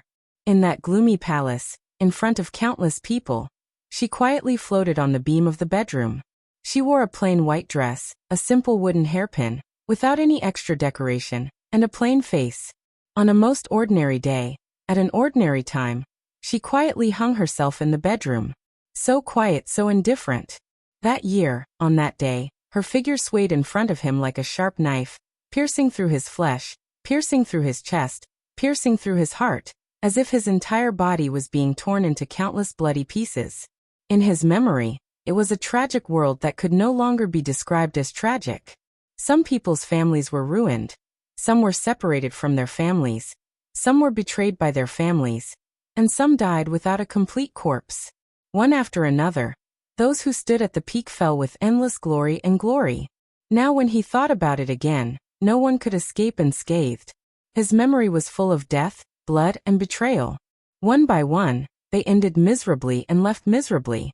Some died with their eyes open, and some lived a life worse than death. It was an era full of darkness and cold colors. As a survivor of that era, he was undoubtedly lucky. Lucky to see the woman he loved die in someone else's bedroom. He was fortunate enough to see his father, whom he worshipped, personally dig out his own heart. He was fortunate to see everything he had fought for being easily crushed into dust by the general trend. How lucky! The most fortunate thing was that he was still alive and had the opportunity to change everything. He took a deep breath and suppressed his overflowing thoughts bit by bit. He walked forward slowly, took out his phone and made a call. The call was quickly connected. Saint's surprised voice sounded. Jiang Shangyu. It's my honor to have my name appear in His Highness's address book. Jiang Shangyu chuckled. Saint remained calm and collected himself. He said calmly, "Why are you looking for me?" No matter how low-key Jiang Shangyu was, no one dared to say that he was a nobody. He went from the fire-flaming realm to the half-step invincible realm overnight. He was one of the most dazzling young people in Zhongzhou State today, the son of Jiang Shan. He was a general of the army headquarters, and the former vice-marshal of the Snowdance Corps. No matter which identity he had, no one would think that he was a nobody. Saint would naturally remember his contact information. Not only him, but the name Jiang Shangyu was also marked as an important person even in Li Huaqing's address book. I'm at the gate of the sanatorium in Yuzhou. Jiang Shangyu's smile was peaceful. In the night, it was a smiling face that would make people feel very warm. I want to go in and visit Ms. Li Shi, and Qingcheng. On the phone, Saint was silent for a moment. If His Highness wants to report to His Majesty Li Tianlan, I can wait, Jiang Shangyu said calmly. His attitude was neither too high nor too low. When he talked about Li Tianlan, he naturally used the title of His Majesty, which made people feel no malice. Jiang Shangyu had always been a little strange about his position. After the chaos in Snow Country, his declaration that he had grown up was undoubtedly tantamount to officially parting ways with Kunlun City. Similarly, his relationship with the Wang family of Beihai was not good. His relationship with Li Tianlan was even worse. No one in Zhongzhou State would ignore the existence of Jiang Shangyu. But seriously speaking, it seemed that no one really regarded him as an enemy. For a moment, it was not easy for Saint to determine his relationship with Jiang Shangyu. All the superpowers, including Emperor Dong's palace, might be on guard against him. But speaking of hostility, it seemed that there was not much to say. Even after the incident in Beijiang today, it was still the same. The sanatorium was not a forbidden place. If Jiang Shangyu wanted to come in and visit Li Shi, he would go through the normal procedure. He would greet Saint, and Saint would not find any reason to refuse. No need. Saint said slowly, I will greet the guards. You can register and come in directly. Thank you. Jiang Shangyu smiled and hung up the phone. The registration was very simple, and entering the sanatorium was even more unimpeded. Walking through the tree-lined path in front of the sanatorium, at the end of the road, military counselor was standing there quietly. Seeing Jiang Shangyu coming over, he nodded slightly. I asked Li Shi. Saint said blandly, she agreed to see you. Jiang Shangyu smiled and said, thank you. Saint turned around and led the way. After 2 steps, he suddenly asked, do you know about what happened in Beijiang? Yes. Jiang Shangyu nodded naturally. Huang Tong was too outrageous. He deserved to die. His Majesty Dong Huang did a good job. In fact, before I came, my father asked me to say thank you to His Majesty. Even before the blockade action, Huang Tong's military rank was only the same as Jiang Shangyu's. Now with his death, the army headquarters had confirmed his treason. Therefore, when talking about Huang Tong, he would naturally not be polite. Thank you? Saint repeated, thank you. His tone was a little playful and gloomy. Indeed, it is necessary for you to say thank you to His Majesty. If His Majesty is in the sanatorium, I will say it to him in person. Jiang Shangyu's smile remained unchanged. Saint took a deep look at him, narrowed his eyes, and suddenly asked, Is this what the counselor wants? I don't know what you mean, Jiang Shangyu said with a smile. Your Jiang family wants to take over Beijiang in one bite. You are very ambitious, but have you ever considered the problem that you can't take it? Saint was still calm and collected. If he was facing Jiang Shan, no matter how well educated Saint was, he would inevitably sneer at him. But facing Jiang Shangyu, he had no such thoughts at all. This might also be Jiang Shangyu's characteristic. He was also arrogant, but on some sensitive matters, he could infinitely reduce his sense of existence to the extent that he did not attract attention at all. We never consider problems that don't exist. Jiang Shangyu's voice was soft, but there was a hidden needle in it. In other words, the possibility of not being able to take over Beijiang did not exist at all? Saint raised his eyebrows and said in a low voice, I have thought about it for a while, but I still can't figure out who you can rely on. If you don't have a strong enough backer, even if the Jiang family manages to take over Beijiang now, they will spit it out sooner or later. The parliament can't let Beijiang stay in this state for a long time. His Majesty doesn't want to see this situation either. At that time, how can you resist it? It's certain that Zhongzhou state doesn't like to see the current situation, but the situation in Beijiang is sensitive. The parliament does need a person who can deal with all kinds of things. And in a short time, Zhongzhou state's eyes are bound to focus on His Majesty Li Tianlan and Chen Fangqing, or Gu Xingyun. Compared with Beijiang, this is the most important thing. The parliament can't take care of us in a short time. This precious time is what we need to fight for. Only with time can we make arrangements. Jiang Shangyu's frankness was a little surprising. He smiled and suddenly said, Your Highness, what do you think of the game between Emperor Dong's palace, the Wang family of Beihai, the Prince Group, and the Special Warfare Group? Saint was stunned for a moment, and then he smiled weirdly. Game? Does the Special Warfare Group still have the qualification to participate in the game? Jiang Shangyu was silent for a long time, and then he laughed and said, Indeed, after today's incident, Gu Xingyun's prestige has fallen to the bottom, and the Special Warfare Group is almost out of the game. There was no doubt that Gu Xingyun's failure had extremely serious consequences, but the more serious consequence was that he lost to Li Tianlan, who was at the height of his power, when the Special Warfare Group was caught in the scandal of treason. The relationship between Kunlun City and the Burning Legion could not be explained clearly until now. Gu Xingyun's failure would cause the foundation of Kunlun City to fall apart. Game? Now it seemed that this word was almost a joke when applied to Kunlun Shen. So isn't the answer very obvious? Saint said slowly. Great minds think alike. Jiang Shangyu was silent for a while, and then he smiled implicitly. The Special Warfare Group is out of the game, and the Prince Group is doomed to fail alone. Emperor Dong's palace and the Wang family of Beihai, to be specific, the southeast, the wealthy families, the north, and the new groups besiege the Prince Group. The academics may stand aside, but it's impossible to be completely neutral. Under the siege of all parties, Chen Fangqing and the Prince Group absolutely can't bear it. The Prince Group falls apart, and its strength is greatly damaged. Emperor Dong's palace and the Wang family of Beihai have an unprecedented victory. This is probably the result of this game. So, Saint turned his head to look at Jiang Shangyu.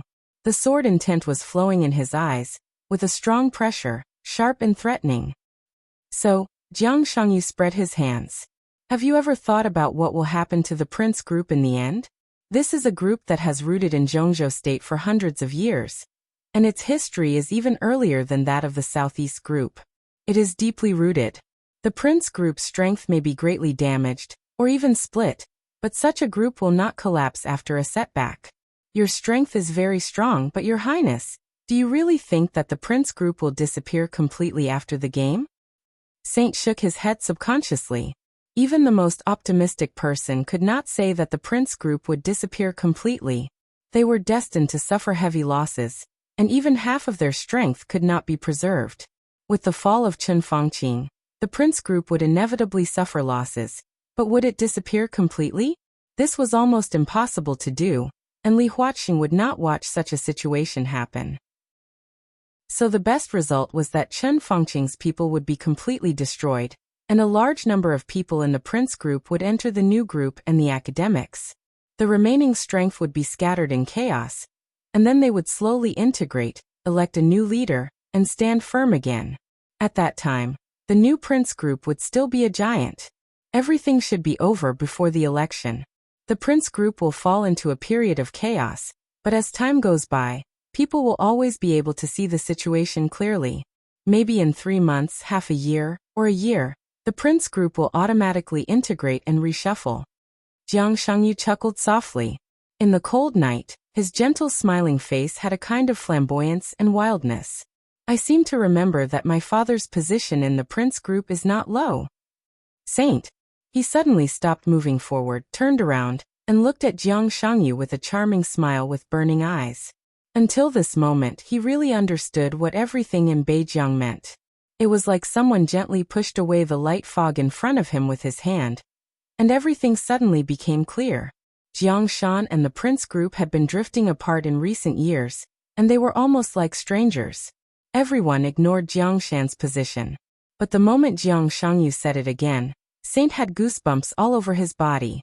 Jiang Shan belonged to the prince group. The prince group was destined to fail in the game. The power led by Chen Fangqing would be completely broken up, and other parts of the power would leave the prince group. The remaining strength would be reintegrated and a new leader would be elected. Who would be more suitable to be the new leader of the prince group than Jiang Shan, who completely controlled everything in Beijiang? Strength, money, connections, status, prestige. Jiang Shan had all the power. When the people in the prince group were in a panic, Jiang Shan directly controlled Beijiang completely. When the prince group woke up, there was no need to say more, and those people would approach Jiang Shan. At that time, the prince group. No, at that time it would not be the prince group at all. Maybe it would be the Beijiang group? Or the Jiang group. It was an indescribable feeling. All the temperature in his body seemed to be drawn out in an instant, and the feeling of slight trembling spread all over his body. Saint stared at Jiang Shangyu deeply. This is your purpose? The situation is like this. Jiang Shangyu's expression was a little innocent. Saint snorted with a poker face. I suddenly thought of a word that Chen Fangqing often said recently, and even used several times on His Majesty. Thief of the country. Saint looked at Jiang Shangyu and said, Your Jiang family is the real thief of the country. How dare you? Your Highness, do you want to stop it? Jiang Shangyu chuckled. What do you think? Saint narrowed his eyes. It's too late. Jiang Shangyu smiled and said, It's too late. Since I can say all this, it proves that there is no need to hide a lot of things. You can't stop it, and His Majesty can't either. In fact, I know that he has ideas about Beijiang, but he is too slow. You are all too slow. If His Majesty wants Beijiang, he needs to operate, install people, and create the situation he wants. It's too slow. We are different. The Jiang family has been developing in the northern borderline for decades. The things that His Majesty wants to operate can all be omitted here. We can go straight to the point and form today's situation. It's really too late. You Jiang Shangyu chuckled. It's too late. You're right. Saint was silent for a long time, then slowly nodded. In terms of the foundation in Beijiang, no one can compare with the Jiang family. This is your advantage, but your advantage is limited to Beijiang. Did the Jiang family really not consider the consequences of what they did today? What consequences? Jiang Shangyu asked indifferently. Saint sneered. You and I both know that there are only two forces in Zhongzhou state that can support Beijiang now. The first is Emperor Dong's palace, and the second is the Wang family of Beihai. The latter will not compete with Emperor Dong's palace for the control of Beijiang at this time. And the backer of the Jiang family is obviously not Emperor Dong's palace. What other answer can there be? Behind you is a foreign force, and it can only be a foreign force. With the support of a foreign force, you can afford the pension and get a lot of resources. But aren't you too naive? You want to control Beijiang, control the prince group through Beijiang, and reach into the power core of Zhongzhou state. Do you really think that Zhongzhou state can't do anything to you? In terms of the foundation in Beijiang, no one could compare with Jiangshan. Anyone or any organization that wanted to plot against Beijiang needed to make certain preparations and operations to achieve the situation they wanted. And most of these actions were aimed at Jiangshan. But Jiangshan didn't need to prepare these things at all. So as long as he wanted Beijiang, he could take over everything in Beijiang as soon as a favorable situation appeared for him. Now there was indeed no one who could organize Jiangshan's actions. But what about after that?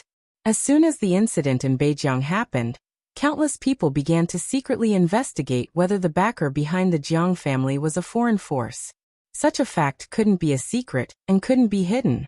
Once the backer behind the Jiang family was exposed, even if Zhongzhou state had no time to care about Beijiang, it couldn't let Jiangshan do whatever he wanted in Beijiang.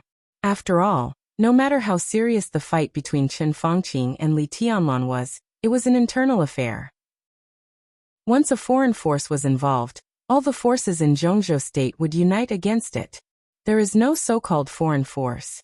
Jiang Shangyu said calmly. If there is, then they can't be regarded as the backer of the Jiang family. On the contrary, the Jiang family should be regarded as their backer. He smiled and said lightly, "It seems that many people have misunderstood something. Why does the Jiang family have to have a backer to do things? Our Jiang family doesn't have the habit of being a dog for others. If there is a so-called backer and backer, then the backer and backer of the Jiang family are ourselves. That's all. I've been adjusting my work and rest in recent days. I haven't slept normally for a long time. Now I'm in a daze when I wake up during the day. I'm in a bad state. Usually, I'm in a better state of writing at night, but now I get up early. When night falls, I'm so sleepy that I can't open my eyes. So I didn't update for a day yesterday. I'll try to make up for it after adjusting." You're tuning in to the Li Mei's Wuxia Whispers YouTube channel. We're so grateful for your support, and don't forget to subscribe to join us on this incredible journey through captivating stories.